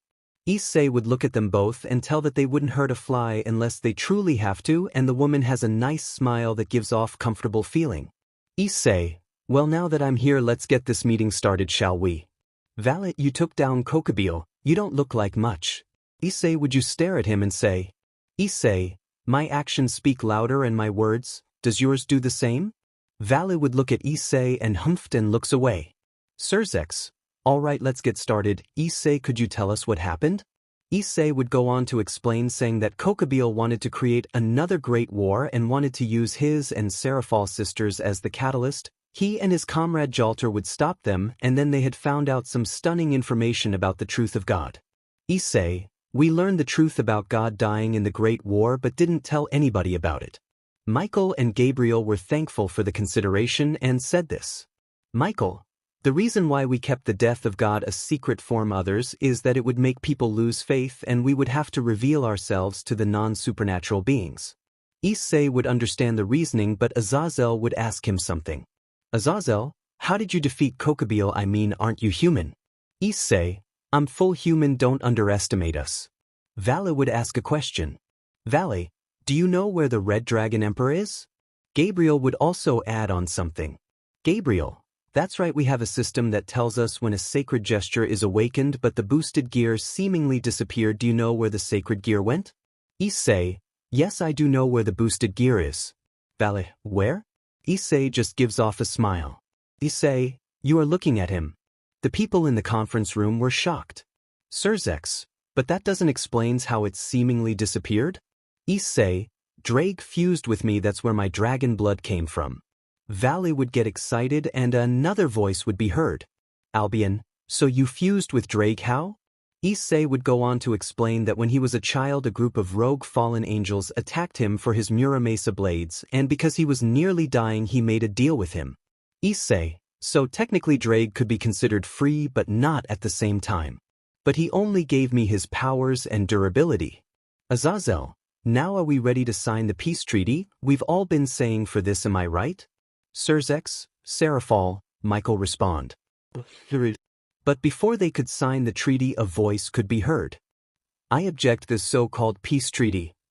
A woman with tan skin with glasses could be seen flying. Her name was Seraphal. Kateria, what are you doing here? Kateria would respond. Kateria, I'm here to claim my title from which you stole. Issei, so let me get this straight, you mess up this whole treaty because you want a title? You are an idiot. Kateria, what did you say? Issei, you heard me, what are you going to do about it? Kateria, I'll make you my slave, I'll at least grant you the privilege of that. Kateria prepared to attack Issei but is cut off from a beam of light that grazes her face. Kateria, who did that? Kiana, did you really think it was going to let you live after saying something like that? Kiana appears right in front of her face and grabs her by the neck. Kiana, die and be silent for eternity. Kiana makes a sword of light and stabs her through the gut and burns her from the inside. Valet, peace is boring. Valet tries to fight Issei but was cut off when Biko appears in front of him. Biko, it's time to go, Valet. Azazel, Valet, what are you doing? Valet responds saying, Valet, sorry Azazel, but I like the thrill of fighting and I really want to fight Issei someday, so I'm joining the Cows Brigade to have more fun. Azazel, I should have known. Valet and Biko disappears in a flash of light. Issei, so what now? Surzex, we prepare for the Cows Brigade. Issei, visit the underworld sometime. Millikas wants to talk to you and train with you. Issei, tell him I'll be there in a week. They all disappear. Issei, well, time to get to work. Are you ready to go home, Kiana? Kiana, yeah, let's go. They flash away. Issei meets the Greek gods / Artemis's shattered belief. Vits 332. AGL 332. Int 331. SES 332. LCCake 333. Issei, why did you shoot at me? I did nothing wrong. Artemis, I was testing you. It seems you are more than just a lowly man. Issei wouldn't be shocked by this, was Artemis after all. As far as he had heard, she hated men, but even she does not get an excuse to shoot at him because of what he is. Issei, look, I don't care what problems you had with men, I'm not the type of person to screw someone over, but if you shoot at me again we're gonna have problems. Artemis would be surprised. Usually the men would cower at the feeling of hate she has towards them, but not this one. Artemis, is that so? Issei, not all men are the same. Just because you have been wronged by a man doesn't mean they're all the same. If you live like that you will never know what love is. Artemis, you don't know what you are talking about. I know the truth about men, they're all the same. Issei would give his reply that shakes her to her core. Issei, you heard what I said and now you're calling me a liar. Now you refuse to believe what I've shared. Your mind may not want to accept these revelations, but inside there's a voice saying accept it, it's the truth. Artemis, what, that's? No, it can't be. I've seen how men are, they'll never change. Issei, deny if you want, but it won't change the reality. We are not all the same. Artemis couldn't speak anymore. This is just all lies. It had to be. Issei continues his statement. Issei, soon you will know, time will help. I am sorry about what happened to you in the past, but you must move on. In this world never been about truth or lies. In this world there is only one thing that's worth knowing: hard facts. Despite the truth you have made up yourself, you simply cannot accept that men can change. You misguidedly choose to accept the truth that appeals to your way of thinking. You limit yourself so it can be more comfortable to you. Artemis would stay silent, contemplating her hatred for men. Issei would continue. Issei, so that is just you hanging on to your personal power, realizing what you thought of men being different than what you have accepted them to be unsettles you, it overwhelms you. Artemsis just could not talk but stand there and hear her belief in men being nothing but pigs being shattered by the man. As Issei walks by, he stops and asks, Issei, are you absolutely sure you know the truth about all men being the same? Issei would continue walking, but what he didn't know is that the gods were watching in a crystal orb and saw everything. Zeus, wow, I think this kid just crumbled Artemis's belief about men being good for nothing. Poseidon, holy shit, I think you're right. Back with Artemis. Artemis in her head would think, Artemis, is it true about men being the same? Or was that just an illusion I created to not get hurt by a man again? Artemis didn't know what to believe now. Lilith Lucifer, wife of the original Lucifer. Shiroka, Prinz Eugen Aza Lane. Thank you guys for the over 4,000 reads, you guys are awesome. Issei meets Zeus / crushing half of the supernatural beliefs. Issei finally reached the main hall and would see a blonde man waiting for him. HP 76 500. MP 61 723. Level 330. STRT 392. VIT 394. AGL 393. INT 394. SES 393. LCKate 392. Zeus. There you are, Issei. It's nice to finally meet you in person. Issei. The same to you, Zeus. What did you want to talk about? Zeus. Do you believe peace can be achieved? Issei. As much as I want to say yes, but right now we are not at peace, so I can't really answer now. But hypothetically it could happen. Zeus. But aren't you tired of fighting other supernatural beings? Would you step down as humanity guardian if peace is achieved? Issei would answer his question. Issei. Peace must be achieved first for me to even think about something like that. And as for question about the peace talks, and if peace can achieved, you all must know that if you want peace, you prepare for war. Zeus finally understands what type of person Issei is, and he can agree with his statements and asks one more question. Zeus. And if peace is achieved, then what? Issei. We finally rest and watch the future generation grow, nurture them while protecting them if necessary. Zeus would walk up to Issei and puts a hand on his shoulder and Zeus, I believe you would be a great ally for us, Issei. Issei, I think the same thing. You don't mind me showcasing my skill to a warrior here, do you? To show you that I'm not all talk? Zeus, no, that's fine. We gods would like to see what you're made of as well. Zeus picks out an opponent for Issei, which is a low-class god who is extremely arrogant, and cast a projection spell for the supernatural faction to see. Issei, so you are my opponent? Let's make this interesting, shall we? Issei summons Frostmourne, which gives the gods watching chills. Looking at it, what type of sword is that give gods chills? Low-class god. I already know I'm gonna beat you, you lowly human. Issei would disappointed already in his attitude and lack of respect, and he would reply. Issei, is that so? How do you intend to do that? Low-class god. This sword style is absolutely perfect, easy pickings for some wretched human like you who doesn't know his place. This will be over in a second. Issei, the perfect sword style you say? Low-class god. That's right. Everything I made was perfect. Issei, well, I have to tell you the honest truth as I see it. In this world nothing perfect exists. It may be a bit cliché after all, but it's they things are. That's precisely why ordinary men pursue the concept of perfection, it's infatuation. But ultimately I have to ask all you watching, what is the true meaning of perfect, and the only answer I've come up with is nothing. What thing? With all of the supernatural watching. Ajuka is excited to hear this. Someone could finally say it with pride that perfection doesn't exist. Ajuka, I like this kid already. Seraphal, this is going to be good. Falbum/Surzex, damn right. Angels and Fallen. Michael, Gabriel, Azazel would listen keenly on what Issei had to say about so many supernatural beings want to achieve so badly. Gabriel, he's going to tear half the supernatural down with this speech, isn't he? Michael, indeed, and I can't wait. Azazel, this will be good. Cow's Brigade. Ophis, how interesting. Kuroka, here it comes. Biko, this should be good. Valley would chip in on the conversation. Valley, show the whole world the messed up thing about perfection. With Issei and low-class god. Issei would then continue with his speech about perfection. Issei, the truth of the matter is I despise perfection. If something is truly perfect, that's it. The low-class god just stayed silent. He didn't know what to say. He's getting crushed mentally. Issei, the bottom line becomes there is no room for imagination, no space for intelligence or ability or improvement. Do you understand? To men of science or warriors like us, perfection is dead and a condition of hopelessness. Always strive to become better than anything that came before you, but not perfect. Warriors and scientists agonize the attempt to achieve perfection.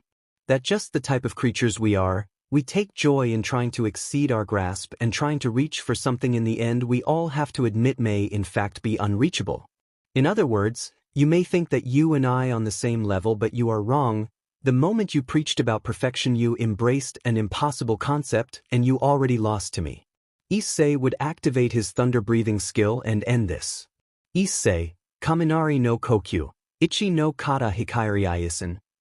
Issei would appear behind him in a flash of lightning and was sheathing Frostmourne. The low-class god would fall be going into unconscious, but he would hear Issei's last sentence. Issei, that is of course if you're indeed a warrior at all. Issei would disappear and head home. Audience. All. Holy shit, that was so cool. With the supernatural factions watching and their reactions. Devil faction. Ajuka, I have to meet this kid. He's incredible. He understands that perfection is a dead end. Surzex, he's gonna go far. He mentally destroyed half of the supernatural faction with that speech alone. Seraphalt, holy shit. Falbium, holy shit indeed. With angels and fallen. Gabriel, I told you he would do it. Michael, yes, you did. Azazel, I have to meet him again. SCP. Hindu faction. Shiva, after hearing this speech, would say, Shiva, I'll drink to that. A woman with purple hair and purple eyes would also be watching this. The woman's name was Parvati, the ex-wife of Shiva, the god of destruction. She would let a seductive smile cross her face and she would say, Parvati, era, you say perfection doesn't exist but your body is telling me otherwise. Norse faction. Odin, Thor, Roseweiss. Finally someone said it, perfection is boring as hell. Cow's Brigade. Kuroka, he's definitely not wrong about the concept of perfection being boring. Biko, no he's not. He's spot on with that speech. Vale, that was epic. Ophis, this does put a smile on my face. She does have a smile on her face, a big one at that. She just witnessed Issei crush the belief of half the supernatural thinking they were perfect. What we're thinking now after hearing this speech from this man. Ophis, this generation is interesting. A white-haired woman with a streak of red in her hair with yellow eyes was wearing a black and gold dress with black gloves with a glass of wine in her hand could be seen watching this speech unfold in her expensive mansion and was very pleased with this speech this man just delivered about the ridiculous concept of perfection. Shiroka, interesting. Very interesting indeed. Would like Rin to have the forms of Ereshkigal and Ishtar? I was thinking since they ate the same person just let her have the same body. Her hair would blonde for Ereshkigal. And black for Ishtar. She will also have this will be her combat attire when she isn't using her goddess forms. Gate of Babylon / the Angelic Assassin. Say Hyoudou. Level 126. STRT 263. VIT 262. AGL 264. INT 265. SES 263. LCK 262. New skill unlocked. Gate of Babylon. Portal to all of the prototypes of weapons. Because you showed the gods the power of humanity, you have been acknowledged by the King of Heroes. Issei was shocked he has a gate of weapons and was acknowledged by a king, the first one at that.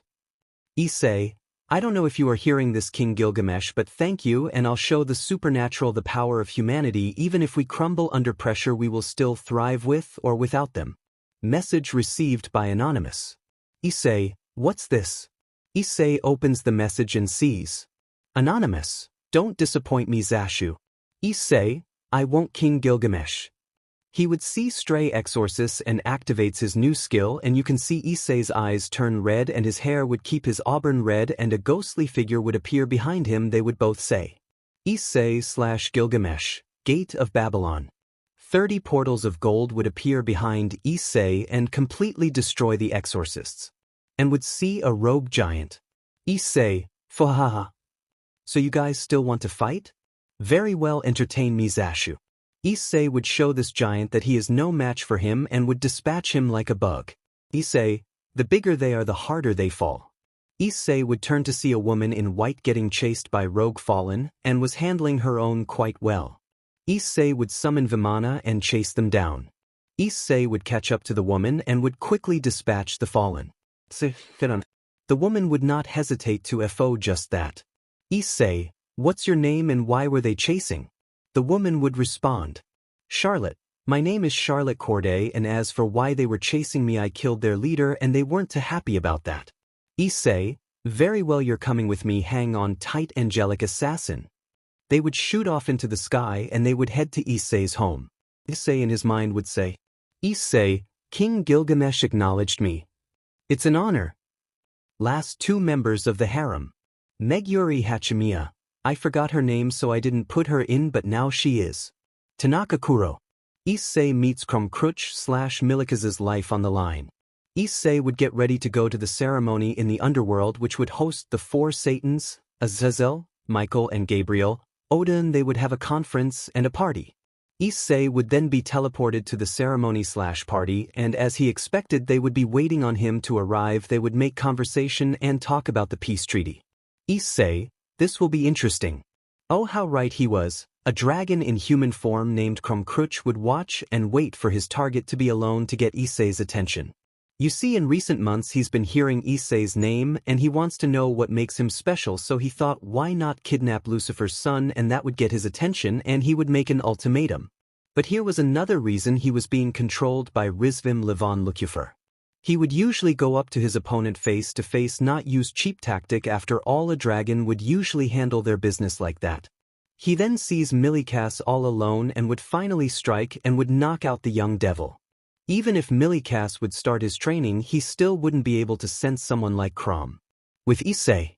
Issei sold walk around the underworld and would see Grafia looking around, and he would go up to her and ask, Issei, what's wrong? Something happen? Grafia would turn around to look at Issei and say, Grafia, yes, there has been a breach. Issei would then narrow his eyes in seriousness and ask, Issei, who is it then? Grafia, I don't know, but he or she seems very dangerous to hide under the detection the four Satans put up. Issei would nod his head and he would notice something. Issei, hey, where is Milikas? Grafia, he should be in his room. Grafia would stop herself. If there's a breach in the underworld, why would they not make noise or anything? Grafia, Milikas might be in trouble. Issei, where was he last? Grafia, he should be in his room. He was getting ready to see you since you inspired him to be stronger. Issei, then let's hurry, he could be in danger. Issei and Grafia would go to Milika's room to see some blood stains on the carpet. Grafia, damn it. We were too late, he still could be nearby. She was cut off by a message displayed in front of all the people at the party. The man would say these chilling words. Krumkruch, Issei, hide, come to the arena I set up for you. If you don't.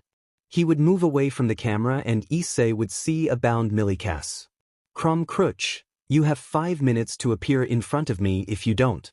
Krum would generate a black and green orb and hold up to Milika's face and would look at the camera and say, Krum, this kid dies. And then I'll go after your mother, boy. The clock's ticking, boy. Issei would make his decision rather easy. Not only Milikas is in danger, but also his mother was as well. He would find his location and teleport to the location and see what he wants from him. With the others after hearing this message. Surzex would be livid when he heard this message. This bastard had Thebn nerve to kidnap his son and would make demands. Surzex, I have to save him. He would try to fly to the direction of his son but would be blocked by a barrier. Krom, did you really think I didn't know you would try that?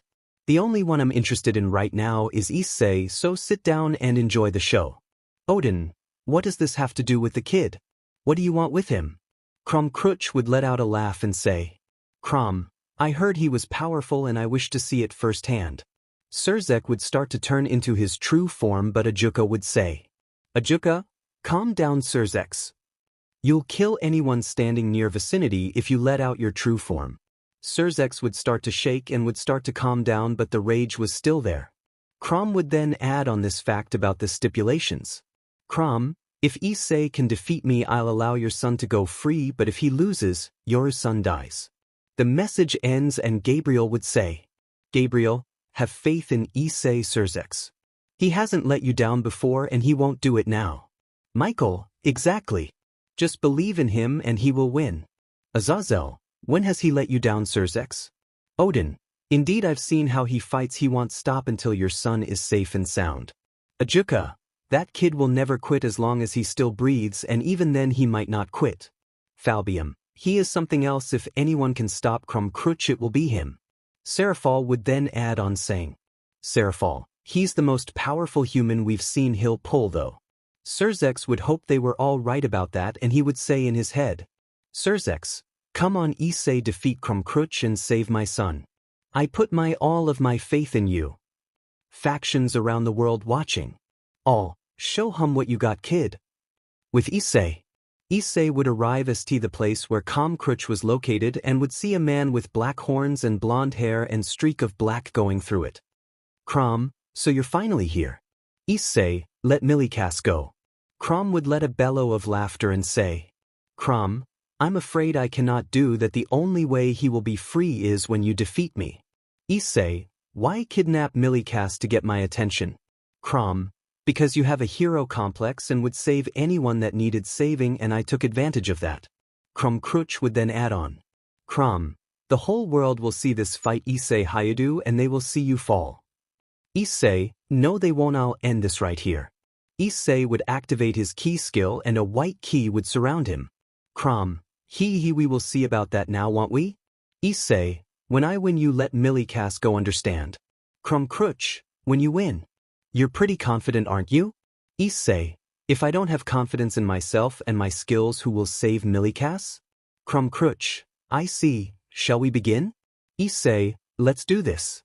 They would stare at each other for a little bit and would float down to the ground, and then Issei, Crutch, Issei Hou.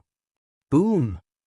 Their clash between their fist could be heard across the mountains, and the audience can feel the impact of their fists colliding. It was time for the fight to begin.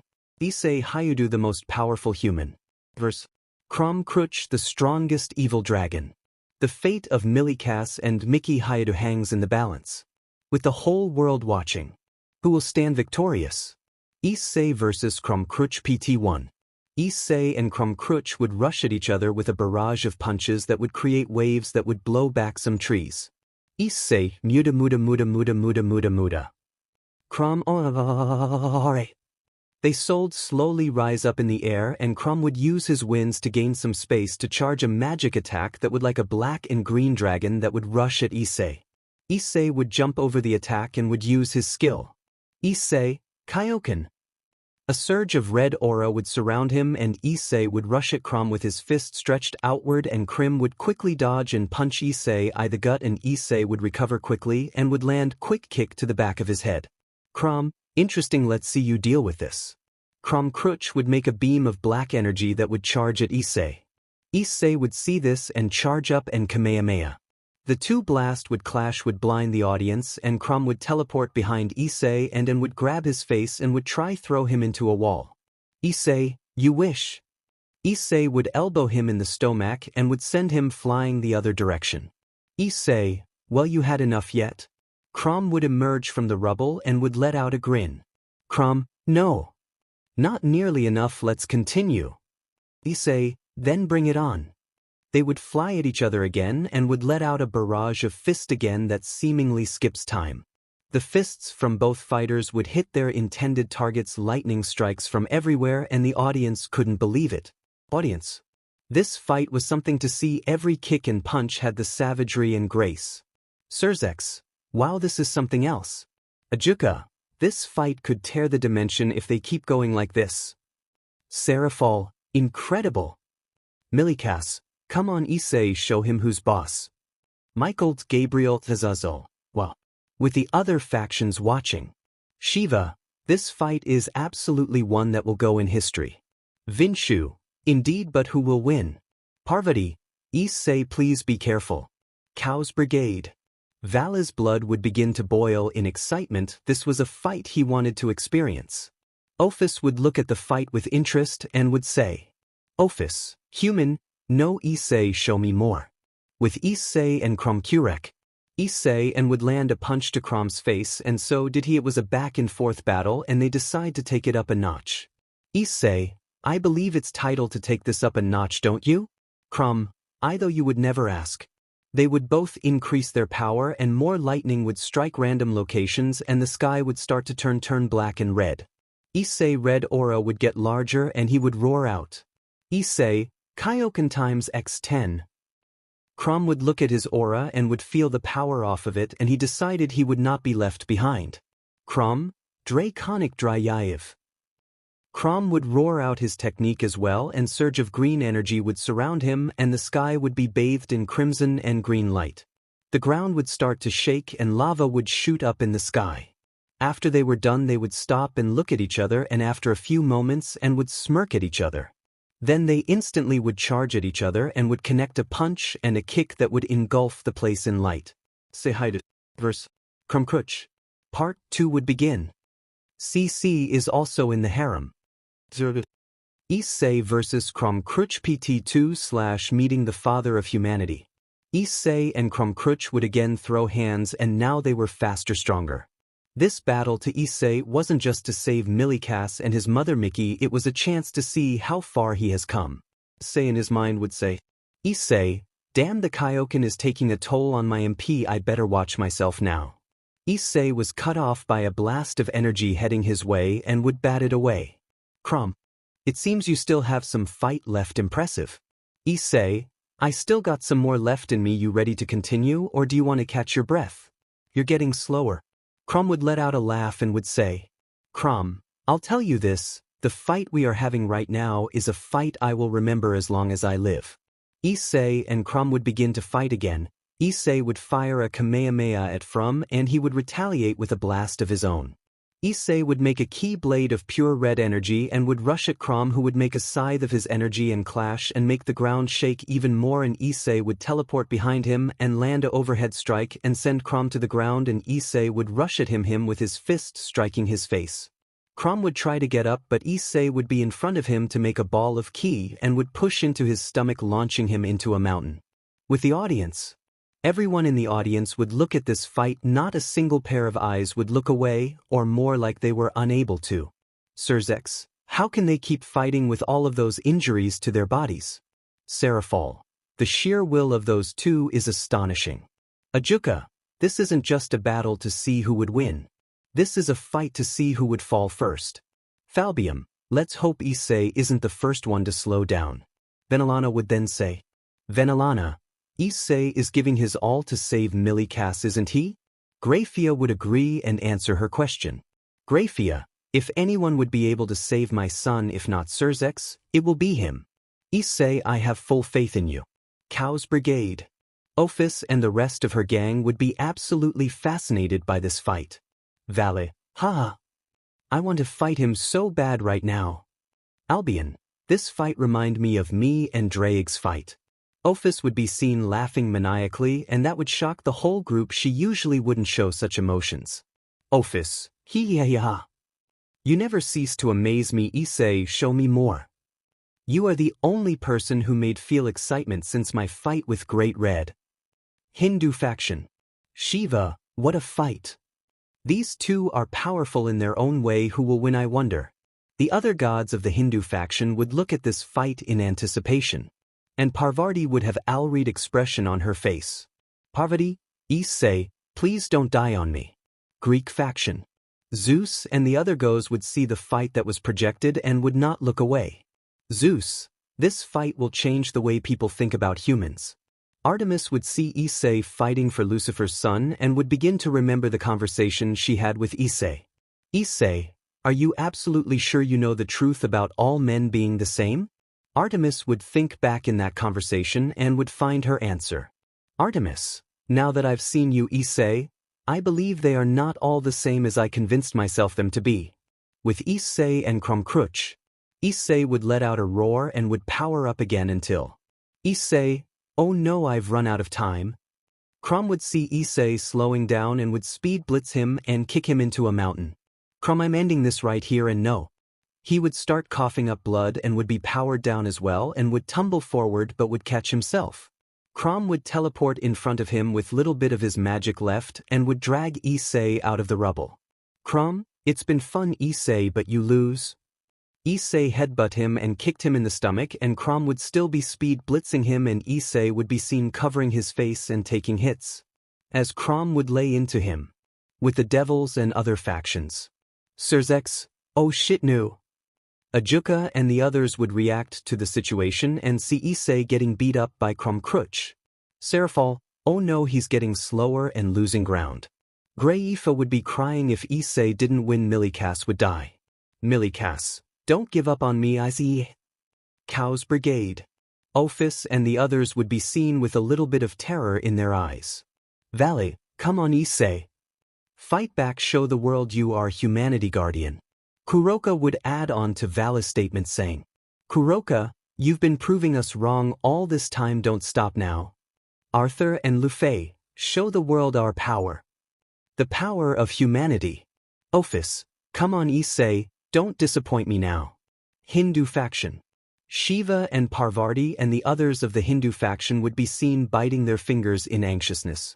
Shiva, is this the end of you Issei? Parvati, don't give up Issei. You are not allowed to. Not now. Not ever. Greek faction. Zeus and the others would be seen shouting out Issei's name, telling him to not give up, but another voice would be much louder than others. Artemis, come on Issei. Didn't you say you would prove me wrong? Or were you just talking out your ass all this time? I don't believe 1 second you were lying to me, so get your ass up. With Issei and Krumkruch, Krom would still be punching Issei and he would mock him and say, Krom, what's the matter? I thought you were going to win. Issei was getting hit from all angles, he was beginning to lose consciousness, but a voice would call out to him. My child, are you giving up? Issei would hear this voice in his head and would ask, Issei, who are you? And what do you want? The voice in his head would answer, who I am doesn't matter, and as for what I want, does a father need a reason to help his children? Issei's eyes would go wide, he couldn't believe it, it's him. Issei, Adam, the father of humanity. Adam would smile and say, Adam, listen my child, I will lend you my power, I just have one request. Issei, what is it dad? Adam would ask, Adam, protect my children with all your strength.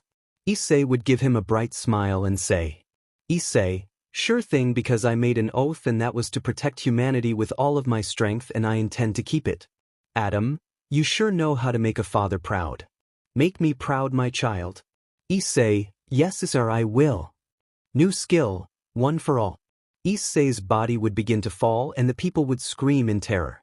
Devils and angels. Azazel, is this the end of you? Issei Hyoudou? Surzex, come on Issei, don't you dare fall on us, on me. Grafia would be seen hugging and kissing Milikas on his forehead while whispering and crying. Graifa, it will be okay Milikas, I promise. Milika would be crying on his mother's shoulder. Milikas, I don't want to die mama. But before they could say more, something miraculous happened. Cow's Brigade. Ophis, is this your limit Issei Hyoudou? How disappointing. Everybody would look away in sorrow and anger until Hindu faction. Vinshu, I guess this was too much even for a powerful human like him. Parvati wouldn't look away, but the tears would stream down her face. Parvati, no. Greek faction. Zeus, is this your best? Artemis would be covering her mouth while saying to herself, Artemis, no it can't be. With Issei and Krumkruch, Issei make a last-ditch effort and grab Krumkruch's horn and would open his eyes that turned blue with a red lanterns in it, they were half-lidded. His body would be covered in wounds all over his body, his upper body armor completely ruined from the onslaught received from the evil dragon. Say, found you. Everyone in the supernatural world. All. YEAH. That's what I am talking about. With Issei and Krumkruch. Issei, ein will. Win. Krumkruch, you will fall here and now. Krumkruch would grab Issei's hair and both of them let out one final roar and start a final rush of punches. Issei/Krumkruch, RNA. The echoes of flesh and bone would be heard across the world and everybody would be trembling.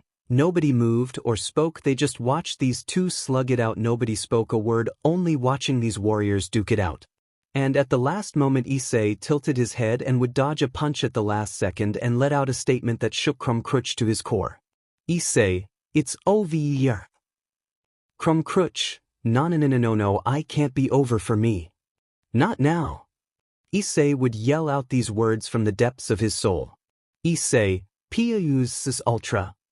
Issei would send Krum flying through the dimension and would finish this fight and would save Milikas and his mother. Issei would be standing there in the middle of the battlefield, and he would roar from depths of his soul to say, Issei, IWON. Devils and angels. Surzex, YEFH. He did it. Grafia would hug her son with happy tears in her eyes. Serafal would be hugging Sona and her parents would join in to make a big group hug. Rias would also be hugging her family and her peerage would be joining her to make another giant group hug. Cow's Brigade. Valley would be seen yelling. Valley. Oh hell yeah. Arthur and Lu Fei would be hugging each other. Ophis would be smiling very wide and would wipe a stray tear and say, Ophis, that's what I'm talking about, Issei.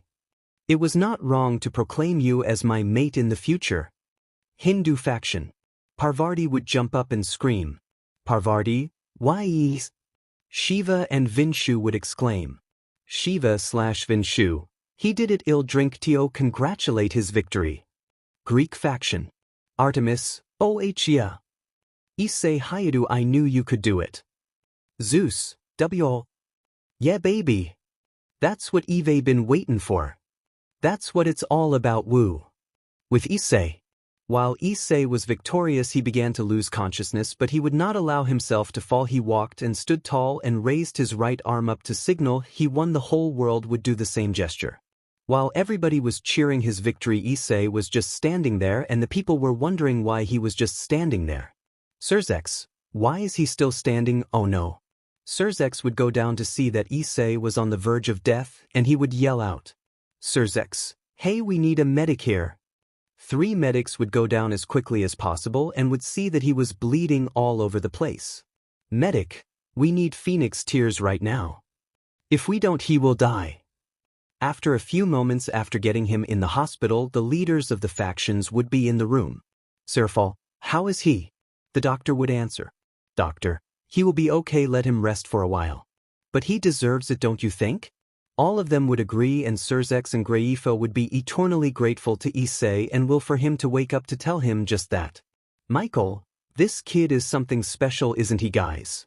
Serafal, yeah, he is. Who knew a human could have such a strong will? Gabriel, he reminds me of the father of humanity, maybe that's why he has such a strong will. Milikas, he was so cool. I should ask him for training when he gets up. Grafia would give a smile that Surzex and the others haven't seen in years. Graifa, he truly is a hero. A groan could be heard from the bed and they would be shocked. Ajuka, is he waking up? How? Issei, while still sleeping, would say. Issei, he Serafal so cute.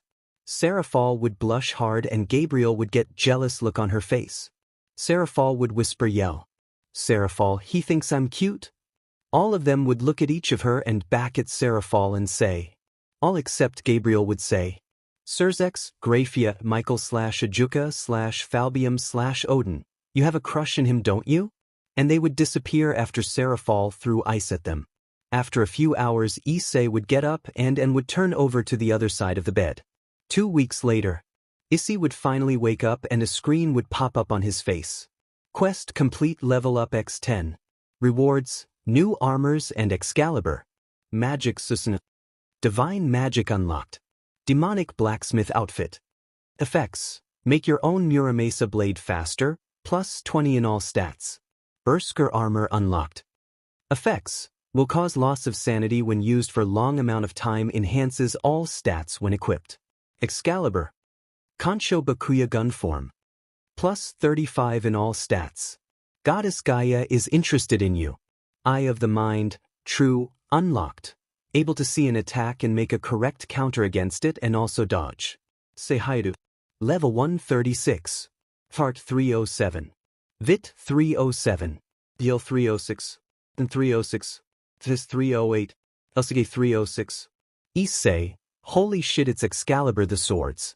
Of promised victory, not that retard version either, and holy shit, those stat buffs are insane and Goddess Gaia is interested in me now? And those Concho Bakuya gun swords and oh hell yeah. My great-grandpa's clothes awesome. And that other armor looks cool as hell as well. Might as well do some push-ups to get myself back in shape. He would do some push-ups to get back in shape and equips his demonic blacksmith attire and decided to surprise the audience later. With the others. Surzex and the others are finishing up the meeting and they would party in the main hall and all of the factions were here as well, but suddenly, all of the lights would be shot and they would see a figure behind a curtain on a stage. Surzex, what the hell? All, I don't know what's going. May, what's happening? The figure would start making these awesome dance moves while snapping. And then some awesome music would start to play. The figure would still be dancing. And the curtain would reveal. Ryuko, no way. He was supposed to be still in a coma? What is he doing here? Issei would be revealed wearing a white suit dancing like his life depending on it. Valith, there is no way it's. The audience would finish his sentence for him. All, Issei. Issei would hit a crisp dance move to start the music. As he came into the window, it was the sound of a crescendo. He came into her apartment. He left the bloodstains on the carpet. She ran underneath the table. He could see she was unable. So she ran into the bedroom. She was struck down. It was her doom. With the audience was shocked by this. Issei was supposed to be in a coma for the next week or so, but here he was singing and dancing, and most of the women were blushing while looking at him. Surzex, Issei is awake and mobile? And damn, is he killing it with those moves. May, so this is your boyfriend Ryuko? Ryuko would start blushing and answer yes. Her mother would say, May, I see. Is he willing to share? Ryuko would squawk in embarrassment. Ryuko, what? Back to Issei singing. Annie, are you okay? Annie, are you okay? So, Annie, are you okay? Are you okay, Annie? Annie, are you okay? So, Annie, are you okay? Are you okay, Annie? Annie, are you okay? So, Annie, are you okay? Are you okay, Annie? Annie, are you okay? So, Annie, are you okay? Are you okay, Annie? Annie, are you okay? Will you tell us that you're okay? There's a sound at the window. Then he struck you, a crescendo. Annie. He came into your apartment. He left the bloodstains on the carpet. Then you ran into the bedroom. You were struck down. It was your doom. Annie, are you okay? So, Annie, are you okay? Are you okay, Annie? Annie, are you okay? So, Annie, are you okay? Are you okay, Annie? Annie, are you okay? So, Annie, are you okay? Are you okay, Annie? You've been hit by a smooth criminal. Issei, ow. Audience. Sarah Fall, my Lucifer, he is killing it on that stage. All, yeah he is. Back with his. So they came into the outway. It was Sunday, what a black day. Mouth-to-mouth resuscitation. Sounding heartbeats, intimidation. Annie, are you okay? So, Annie, are you okay? Are you okay, Annie? Annie, are you okay? So, Annie, are you okay? Are you okay, Annie? Annie, are you okay? So, Annie, are you okay? Are you okay, Annie? Annie, are you okay? So, Annie, are you okay? Are you okay, Annie? Annie, are you okay? Will you tell us that you're okay? There's a sound at the window. That he struck you, a crescendo. Annie. He came into your apartment. He left the bloodstains on the carpet. Then you ran into the bedroom. You were struck down. It was your doom. Annie, are you okay? So, Annie, are you okay? Are you okay, Annie? You've been struck by a smooth criminal. Back with the audience. They don't know how he was dancing like he was or how he was up moving about, but one thing for certain, this song was live and was recorded all over the world. Everybody was into this song now. Millicass, this so cool, not only is he strong but he can dance as W. Parvati would only look at Issei's body the whole time with a smile on her face, and she would say, Parvati, era. Issei made another dance move and looked at the audience and winked. Back to Issei. Annie, are you okay? I don't know. Will you tell us that you're okay? I don't know. There's a sound at the window. I don't know. Then he struck you, a crescendo. Annie? I don't know. He came into your apartment. I don't know. Left bloodstains on the carpet. I don't know why, baby. And then you ran into the bedroom. Help me. You were struck down. It was your doom, Annie. Daggone it. Annie, are you okay? Daggone it, baby. Will you tell us that you're okay? Daggone it, baby. There's a sound at the window. Daggone it, baby. Then he struck you, a crescendo. Annie. He came into your apartment. Daggone it. Left bloodstains on the carpet. Who? And then you ran into the bedroom. You were struck down. Daggone it. It was your doom, Annie. Issei hit the most awesome dance move to exist. The audience would go wild, and now Issei look at the audience and say, Issei, did you miss me? by the yells of happiness he would assume right and said, "Issei, well the party is not over yet so let's have some more fun." The audience would start to chant his name and he would see his girlfriend Ryuko and went up to her and hugged her. "Issei, hey Ryuko." "Ryuko, Issei, what are you doing here?" "Issei, I've come to surprise you all and I did just that, and who's the beautiful woman behind you?" The woman would blush and reply and say, "Mei, my name is Mei, Ryuko's mother. It's a pleasure to meet you." The way she said pleasure, it would seem she is very pleased in what she saw in Issei, and he would respond and say, "Issei, it's a pleasure to meet you too. I've been wanting to meet you as well." Mei would look at Issei with glowing purple eyes. "Mei, era." Parvati would appear in front of Issei. "Issei, hello miss, how are you?" He was cut off by her kissing him, shocking the entire audience. Serafal, Gabriel, Ryuko, Mei were getting jealous and angry while seeing this, and she would say something that shocks the supernatural world. "Parvati, Issei, hi, you will be my husband from now on, you." The audience and Issei would yell out, "All, nanny." Celebration PT.2/surprise at home. Issei and the audience would be shocked by this declaration of Parvati. "Ryuko, WW. Marriage?" Parvati would look at Ryuko with a smug look on her face and would say, "Parvati, I decided that this man will be my husband." Mei would ask, "Mei, why Issei? Out of all the people in the supernatural world, why chose Issei?" Parvati, "For some reason when I look at him he seems familiar to me, and for some reason my mind is telling me to have him." Mei.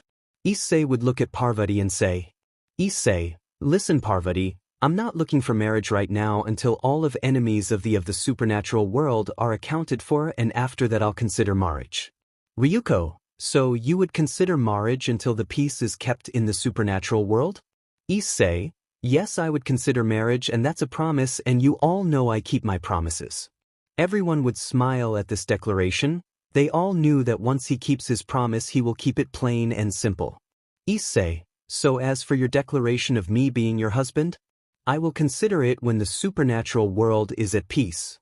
Parvati would let a smile would seem to get even more wild. It wasn't a yes, but it wasn't a no either, so she still had a chance.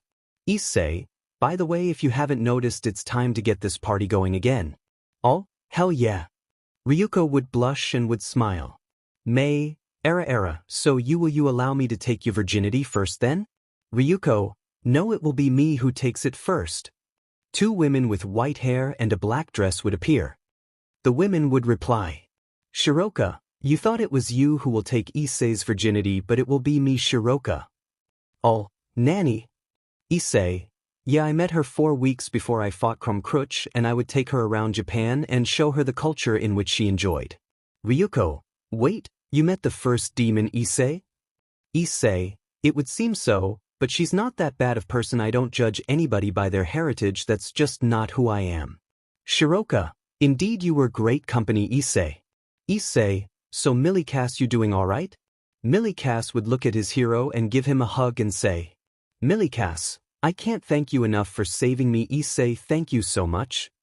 Issei, there is no need to thank me Millikas, after all I consider you my little brother. Millikas, really?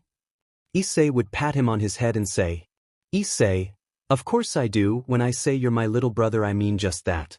Millikas would start to cry and call Issei big brother, and his parents and his whole family would have a smile on their face. Issei in his mind would say, "Issei, I wonder if Medusa is doing okay after she beat the living shit out of Zeus after I summoned her, but I got a cool ass move for stopping her."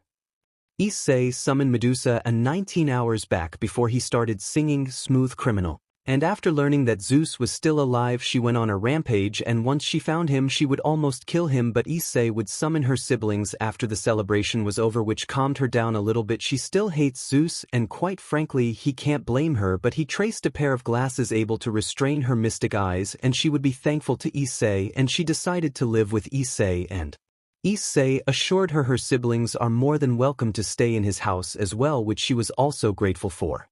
Ever since then she's been taking a liking to Issei and would hang out, and they would both read books to calm their minds, and they would train with each other, and their bond grew more after that. He also got a Ghosh token which he received the ability called Susanoo, which is like the Uchiha ability but relies on his magic instead of chakra and requires half of his magic points to make the perfect Susanoo. Issei, anyways, I got a new move I want to show you all, you'll love it, trust me. Surzex and the others would look at Issei and wonder what this new move is. Serafal would say, Serafal, then show us. Issei would give his reply. Say, with pleasure. Issei would start to charge his magic power which would form around him, and they would see something they thought only the Gremory clan could do. Surzex, no way, is he? Vevelana, no, that's not possible. Rias, then how could he have this? Milikas, wow, so cool. The audience would look up and see the new power of Issei Hyoudou. It was an avatar of pure destruction which brought the audience to simply look at and not talk or anything. Issei, avatar of destruction. The whole Gremory clan and the whole devil faction came to ask one question. Is he using the power of destruction? Surzex, how? You can't be a Gremory, so how do you have this? Issei, this is not the power of destruction, it is simply an ability that have made, nothing more than that. All of the audience would just look up and say, he could the most powerful human to walk into the supernatural world with this much magic potential. Issei would deactivate this move and land with grace and would say, Issei, so did you enjoy that? Grafia, incredible. Issei would then give one last demonstration of his power and would summon his new sword. Issei Excalibur, come forth. Michael and Gabriel would look at the sword and say, Michael/Gabriel, impossible, it's the legendary Excalibur, but it was supposed to be broke into fragments. Issei, because this is the true Excalibur, not that phony one that you have seen. You see, Excalibur is a sword that cannot be broken, but now the goddess Gaia had taken an interest in me because I have this sword. Azazel, you mind if I hold it? Issei would give the Excalibur to Azazel and he would be immediately shocked it was true. This is Azazel, this is the real Excalibur, but how? Did you have this the whole time? Issei would shake his head no, and the angles could tell he wasn't lying. If he was, his heartbeat would have shot up, this exposing himself.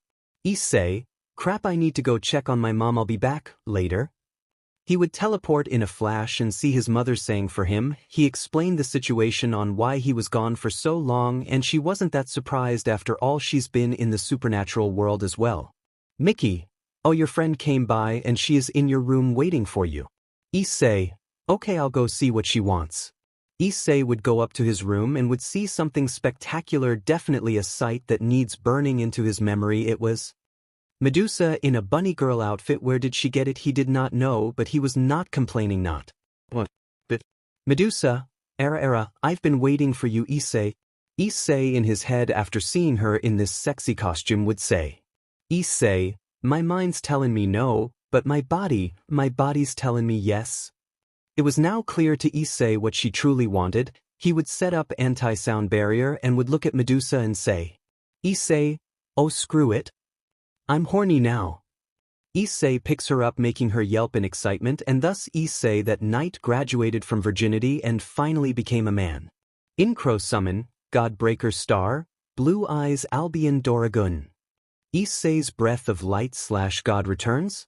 Issei is returning to the underworld after that night with Medusa, which made him realize, Issei, I'm a man now. Game. Congratulations, Issei, because of your ascension to manhood I will give you a new skills. Light breathing. The ability to use the light breathing, this can also be used for something else. Beast breathing. Your attack are unpredictable and dangerous if your opponent is not careful.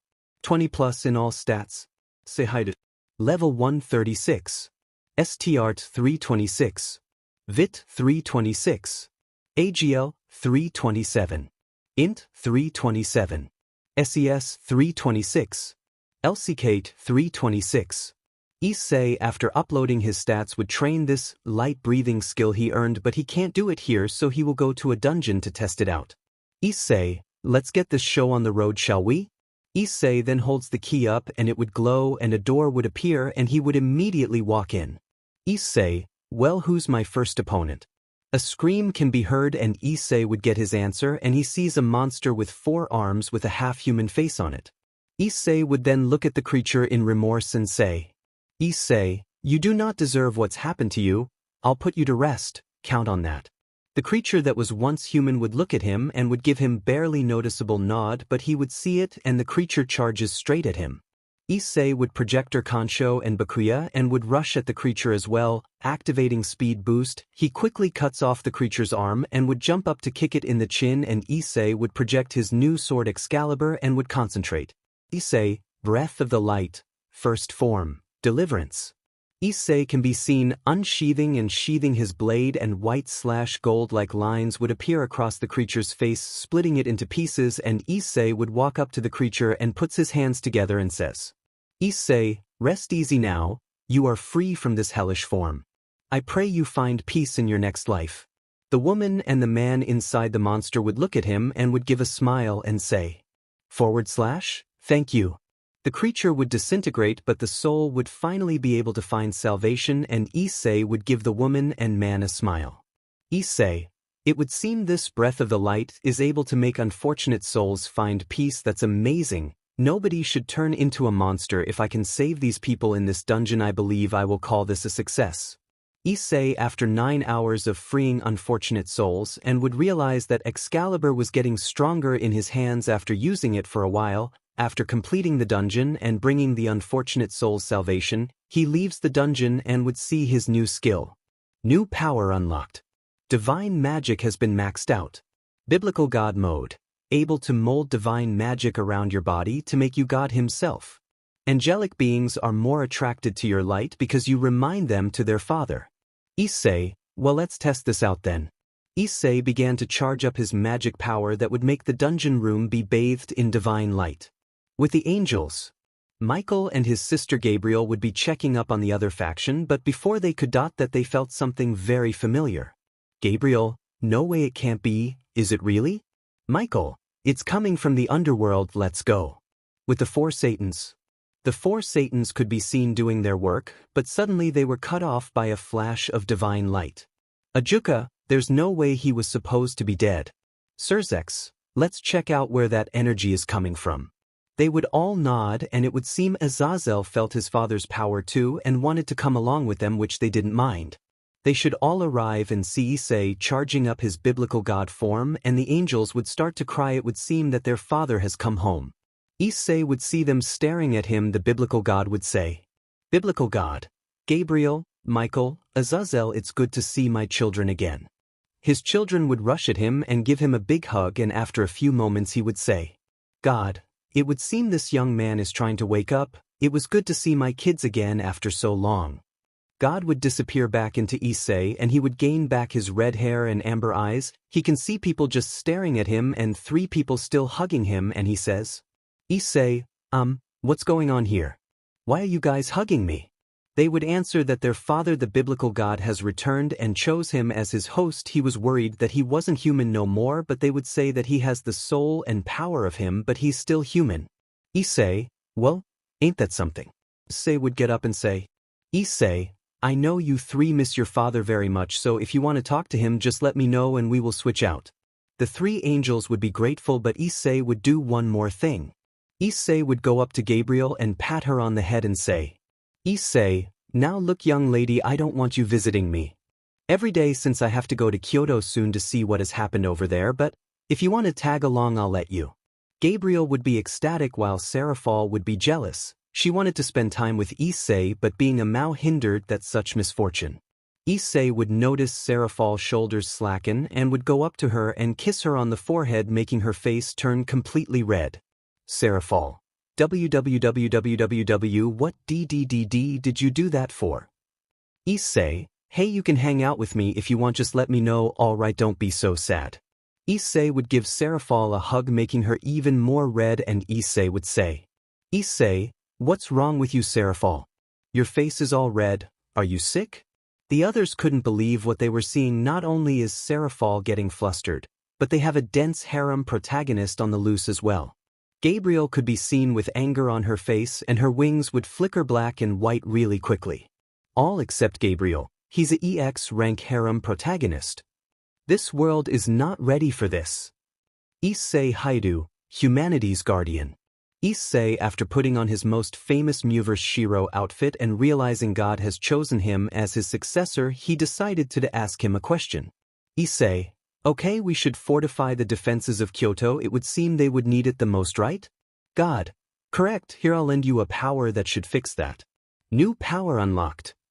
Arc of Embodiment, a form of lost magic that allows the caster to materialize and subsequently use to their every whim anything they can imagine. Any of their creations give them great versatility both in and out of combat. They can range anywhere from everyday objects. Issei, that is op as fuck. God, indeed it is. Fitting for someone like me and you who just wants the world to be in peace, don't you think? Say, very true. We should get going. No time should be wasted standing around. God, agreed. Issei summons Vimana and heads straight to Kyoto, although some rogue devils would be dispatched by Gate of Babylon. Issei, sorry, I got more important things to do. After a few hours he arrived and he would immediately be greeted by a little girl with fox tails. Kunu, Issei Hyoudou? Issei, that's me. May I ask who you are? The girl, after staring for a few moments, responded. Kunu, my name is Kunu, the daughter of the leader of the Kyoto faction Yasaka. Issei, it's nice to meet you, Kunu. Tell me, is your mother around? Kunu nods and beckons him to follow her. She explained the situation about a group of humans came and took her and she hasn't been seen since. Issei narrows his eyes, suspicion, thinking of a certain group the four Satans were talking about. Issei, this group wouldn't happen to be called the Hero faction, wouldn't it? Kunu, you're correct. We've seen some rogue fallen angels scouting the yokai faction from afar, but that was rude to get Yasaka all alone to capture her. Please, I beg of you, save my mother. Issei pats her on the head to assure her and replies, Issei, don't worry, I'll make sure your mother gets back home to you safe and sound, I promise you that. Kunu's eyes started to get teary and gives Issei the biggest hug she could muster. Issei class up a few friends. Charlotte and Rin asks him, do they know Yasaka's last location? Rin, it would seem she was last heard up in the mountains in the west. Charlotte continues the conversation by saying, Charlotte, they were taking about releasing her QB form, for what reason we haven't found out about. Issei, okay, I'll head to her last location and you guys see about those heroes snooping around that will most likely come after Kunu next. Issei contacts Azazel and explains the situation. Azazel, I see. I will contact Seraphal and see if she has any more information. She might be able to send you some backup. Issei, alright, I'll continue to scout the place and report back to you. He ends the call and floats in place on Vimana and continues to scout. It would seem that moved location, so he moved to the east and finds magic circle engraved in the ground and the trees. Issei, it seems there was some magic practiced here. But why would they choose here and, wait, why is it so quiet? Issei looks in the distance to see a group of people who seemingly looks like they're chanting something. Issei, I should say hello. Issei traces his nameless bow in Kalidbalg and has an emotionless look on his face, blue lightning like energy surging around him. He yells out from the mountaintop. Issei, my core is twisted in madness. Kalidbalg. The streak of blue would seemingly go Mach 10 and the stray magicians who would look up to try to defend themselves, but it was too late. After completely destroying their plans, Issei would quickly teleport to see what really was going on. Issei, how did they know I was there? This was nothing but a diversion. He would be cut off by a howl in the distance and turns to see a golden fox. Issei, well, they're my answer for where she is. But where is the members of the hero faction at? Well, whatever, I should head over to the giant fox. It seems that is Yasaka. He can't use Vimana since Yasaka could see the golden aircraft as a threat, so he would have to go on foot. Maybe he can see the perpetrators that way. Issei, well, might as well get going. Hopefully I can convince one of them to stop this madness. I don't want to kill humans unless I have to.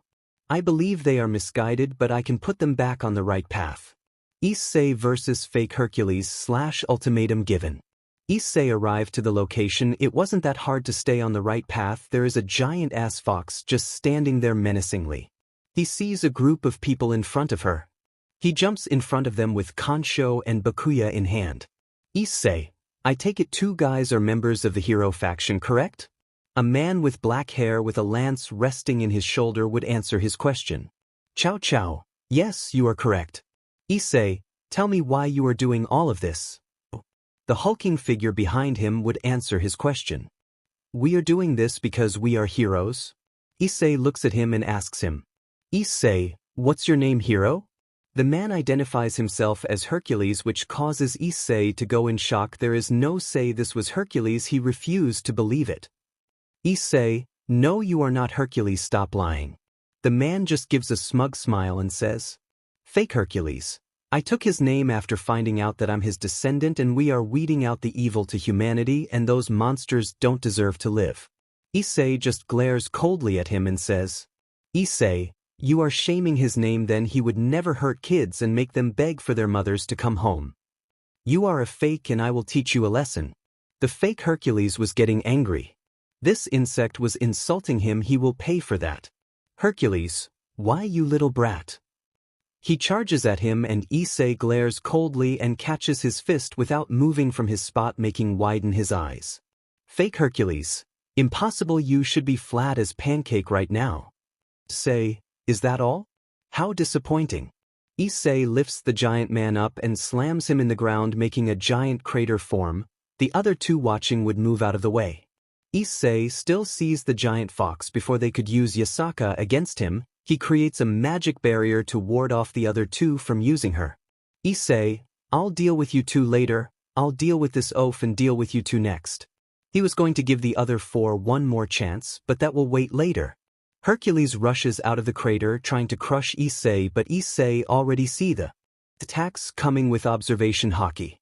He leans forward and elbows, which makes him cough blood and lands a spinning kick to the side of his head. Issei, come now, faker, is that all you got? Hercules in his mind is going insane. Hercules' sad face, the speed and power behind his attacks is insane. How the hell is he doing this? He's just a runt who thinks he's hot shit. Issei, if you will get up, bring the fight to me, I will bring it to you. Issei vanishes and grabs his face and throws him to a nearby mountain. After doing that, he flies up in the air to make a meteor shower of ki blasts rain down on him, which Hercules just barely puts up a magic barrier to defend himself. Issei makes a clone to double the firepower thrown at him. Clone Issei makes hand signs and yells out a move. Issei, Inferno style, great burning annihilation. A rush of black flames would charge straight for him, but it was blocked by a dragon made out of blades. Issei, a dragon made of blades? That's cool. What is your name? A woman with blonde hair and blue eyes appears to be the one to block the attack meant for the faker. The woman identifies herself as Jean. My name is Jean, the spirit of the Saint Jean d'Arc lives in me. Issei, is that so? Do you believe what you are doing is heroic? Jean looks down and after a few moments she gives her answer. No. I don't, but I know that will be killed on the spot if I turn myself in. Issei, that can be rectified. I have an offer for you and that extends to all of you. Jean and the others, except Hercules, looks at Issei with a skeptical look. Chow chow, and what is this offer you have for us? Issei gets down to business and says, Issei, work with me and you will be pardoned from your crimes. The leaders from almost every faction owes me a few favors anyway. The four contemplate their choices and Issei can see the conflict on their faces. Issei, I'll hear your answers later, for now I have to deal with a mongrel. Fake Hercules punches through the bladed dragon. He was in bad shape. One of his eyes can be dyed red and his arm was gone, clothes ripped, blood everywhere near him. Hercules, how fucking dare you? You little shit. I'll make you pay, you son of a bitch. Issei, it would seem it's been far long since you received an ass whooping, huh? You were squabbling like a child and that is why you are groveling on the ground right now. Fake Hercules goes into an intense rage and he bulk up to max and his skin dyed blood red and shadow-like things would appear around him and roars at Issei and changes at him. Issei closes his eyes and activates a skill which lands him in a sandstorm and sees a man with white hair. He knows him well, it's Issei. His trace-on ability came from him after all. Issei is covered in a green glass-like shell that seemingly has melted on his skin. Issei, am I really about to give out on the skill? Am I still not powerful enough yet? Then how do I use it to its full potential? He is beginning to slow down and the glass would be restricting his movements even more.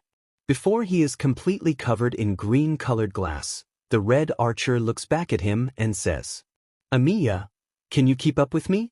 Issei, hearing this, would start to break through the shell, and he rushed forward. "Issei, can you keep up? You have it backwards. I'm surpassing you, Amiya. So I'll ask you."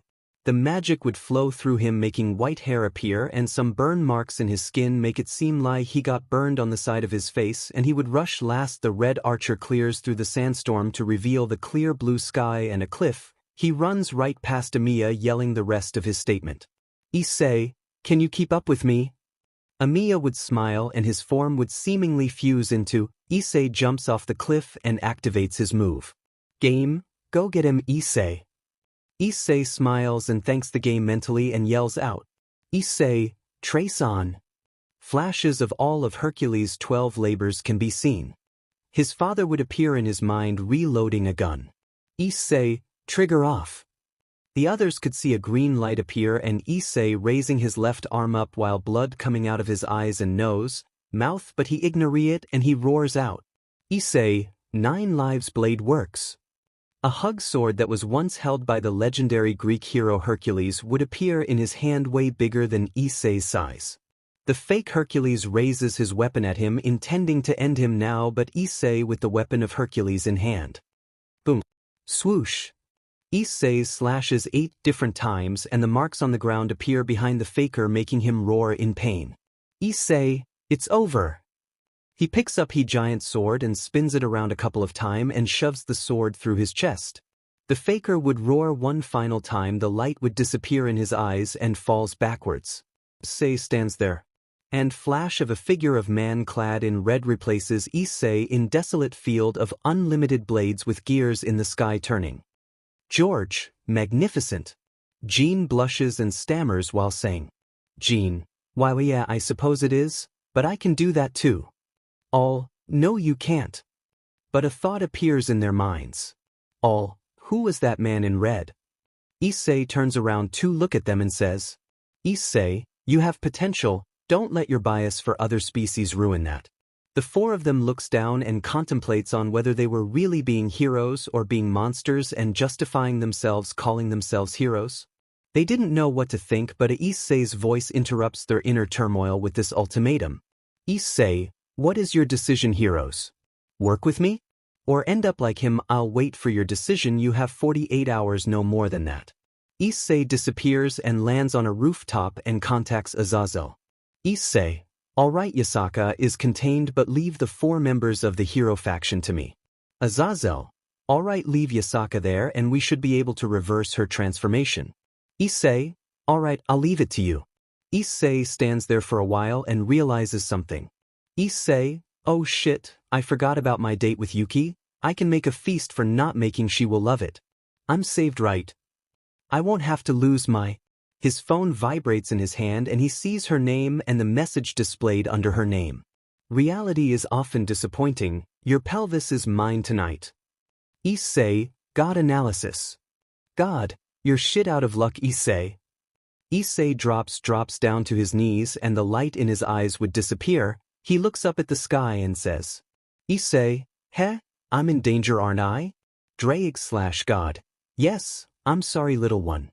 Issei just sheds a tear. After tonight his rights for his pelvis should be officially relinquished. Game, quest completed. Level up X3. Issei, "Not now, game.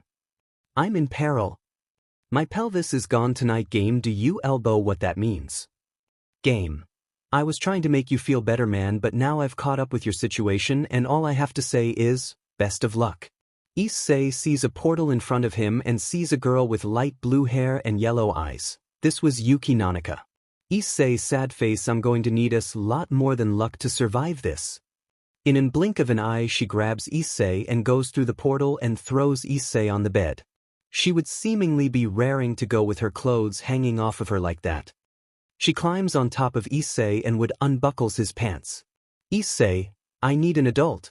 Yuki would stop what she was doing and tilt her head with and smile seductively and say, "Yuki, I am an adult." Issei, sad face, "Curse my E-rank luck." Lots of moans could be heard that night and a young man's pelvis would be Shattered. Poor guy? Lucky bastard? We don't know. Issei trains Millicast/Blessing from Amaterasu. Issei, after defeating the hero faction, returns to talk to Kunu to tell her the good news. Issei, hey Kunu, I have a surprise for you. Kunu immediately looks up and sees her mother Yasaka and starts to cry. Kunu, mama. Yasaka opens her arms to embrace her daughter for loving reunion between mother and daughter. Yasaka then says, Yasaka, thank you Issei Hyoudou ma'am. Yasaka, Issei Hyoudou, I thank you for saving me and my daughter from the hero faction. Issei, it's no problem, I was just helping your daughter reunite with you, nothing more than that. Yasaka, and for that I can't thank you enough. Issei, if you don't mind, can I crash here for a little bit? I would like to talk to Amaterasu. Yasaka looks confused but eventually nods in agreement. Issei, are you leaving? Issei, that's right, but I will visit you, don't worry.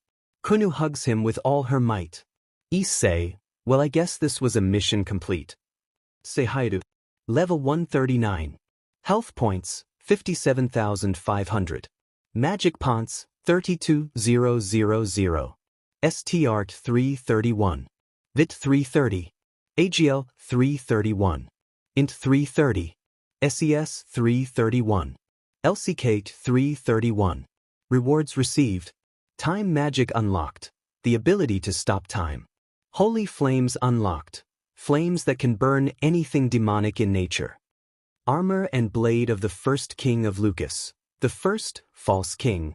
Weapon that has the power to block a titan's hand, and the armor cable of drawing magic from other supernatural beings. Issei Hyoudou looks impressed at the rewards, especially at the time magic reward. Issei, so I can stop time? Hee. God, oh no. Draig, we should have seen this coming. Issei jumps up and screams. Issei, Zie Warudo. The whole world seemingly stops and it turned gray. Issei, yes. Time resumes. The world begins to move once again. A woman appears in front of him, the sun seemingly giving her more energy. Level 490. ST Art 490, holding back. Vit 488. AGL 488. Int 489. SES 488. LCK 489. Amaterasu, hey, I remember you. Issei Hyoudou, right? Issei, yes ma'am, it's a pleasure to meet you, Amaterasu. Amaterasu, era, what a gentleman you are. Issei, hee, that EX rank harem protagonist skill is kicking in again. Amaterasu, I can assume you are the one who saved my friend from danger? Issei, you are correct. Amaterasu, allow me to thank you by blessing you. She puts her hand on top of Issei's head and chants some type of god language he couldn't understand yet. Blessing of Amaterasu unlocked. You are blessed with the protection of Amaterasu. Hinakami Kagura / breath if the sun unlocked. Issei, oh wow, thank you Amaterasu. Amaterasu, ufufu, it's not problem. Issei, I made a protective barrier around Kyoto, it should protect you from future threats, and if doesn't I will know right away. Amaterasu, that's perfect. Issei, alright, I'm heading out, I'll be back to visit you guys whenever I have time. He gives a mock salute. Underworld. Issei, alright Millikas, if you don't want a situation to happen like that again you must train. Millikas, got it.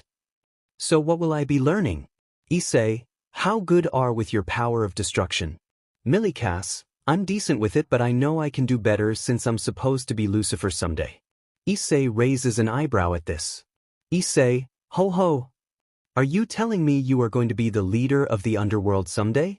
Millikas gives Issei a serious look and says, Millikas, hell yeah I am. Graphia, language young man. Issei, where did a head come from? Millikas, sorry mom. Issei, I will tell you this now Millikas, the trading you will receive will not be easy, are you sure you want to do this? Millikas, if the training was easy then it's not worth it. Issei gives Millikas a proud smile and gets into a fighting stance and says, Issei, now that's my little brother. Alright, get ready, I'm not going easy on you. Millikas gets into a fighting stance as well and says, Millikas, bring it on. After a few moments of staring at each other, Boom! Issei and Millikas clash fists, and now it's time for Millikas to become stronger than his father and mother before him. Young Devil Gathering PT1.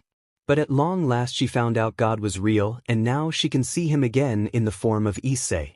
Issei, so Jalter, are you feeling any better now that you talked to God? Jalter, I'm still filled with hate, but since I got to talk to him, I feel a slight bit of happiness. Issei, well, that's good. I knew you still had a heart filled with gold, you just wanted to hide it, didn't you? Jalter just looks at him surprised and looks away blushing. Jalter, nonsense. I wasn't hiding anything. Issei, such a tsundere response, you must be more honest about your feelings, Jalter. Jalter looks at Issei with fire coming from her hand and says, Jalter, I advise you to run now, Issei. Issei appears right in front of her and gives her a head pat. Jalter, www, what are you doing? Is this not what you're secretly asking for? Jalter, Bibaka. Let's just go to the Devil's Gathering already. She walks past him, her face still bright red, and Issei looked confused by this. Issei, is she sick or something? God and Drake could only look at him simply flabbergasted, and there was one thing on their minds. God/Drake, so this is the blessing and the curse of being a harem protagonist. They didn't know if they should be jealous or thankful they didn't have a skill such as this. Jalter for some reason stops and turns around and says, Jalter, don't forget you promised me a date. Issei smiles at her and says, Issei, and that's a promise I intend to keep. Jalter smiles but remembers the head pat she received from Issei and turns around and whispers, Jalter, baka. Issei, such a tsundere. Jalter makes spears made of fire, preparing to throw them at him. Issei, heh, I'm in danger. God, wow, just wow. In the underworld, Issei and Jalter arrive and see a bunch of devils gathering in the main hall. Issei, you go on ahead, Jalter, I need to find Millikas. Jalter nods her head and Issei walks away to find Millikas in his room. Millikas, Issei, it's time. Issei smirks and says, Issei, indeed.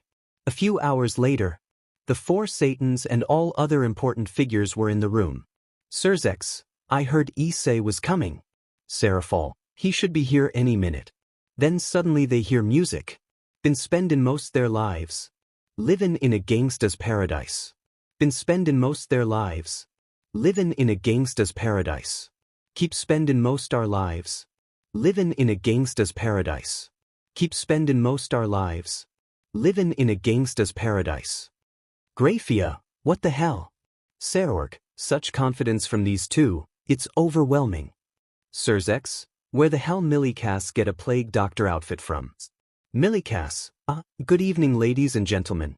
Graphia, where did you get that outfit from? Millikas points to Issei. Jalter, I should have known it was him. Issei, now let's get this event started. Chapter completed. Say Hyoudou. Age 16. Plus. Powers, gamer,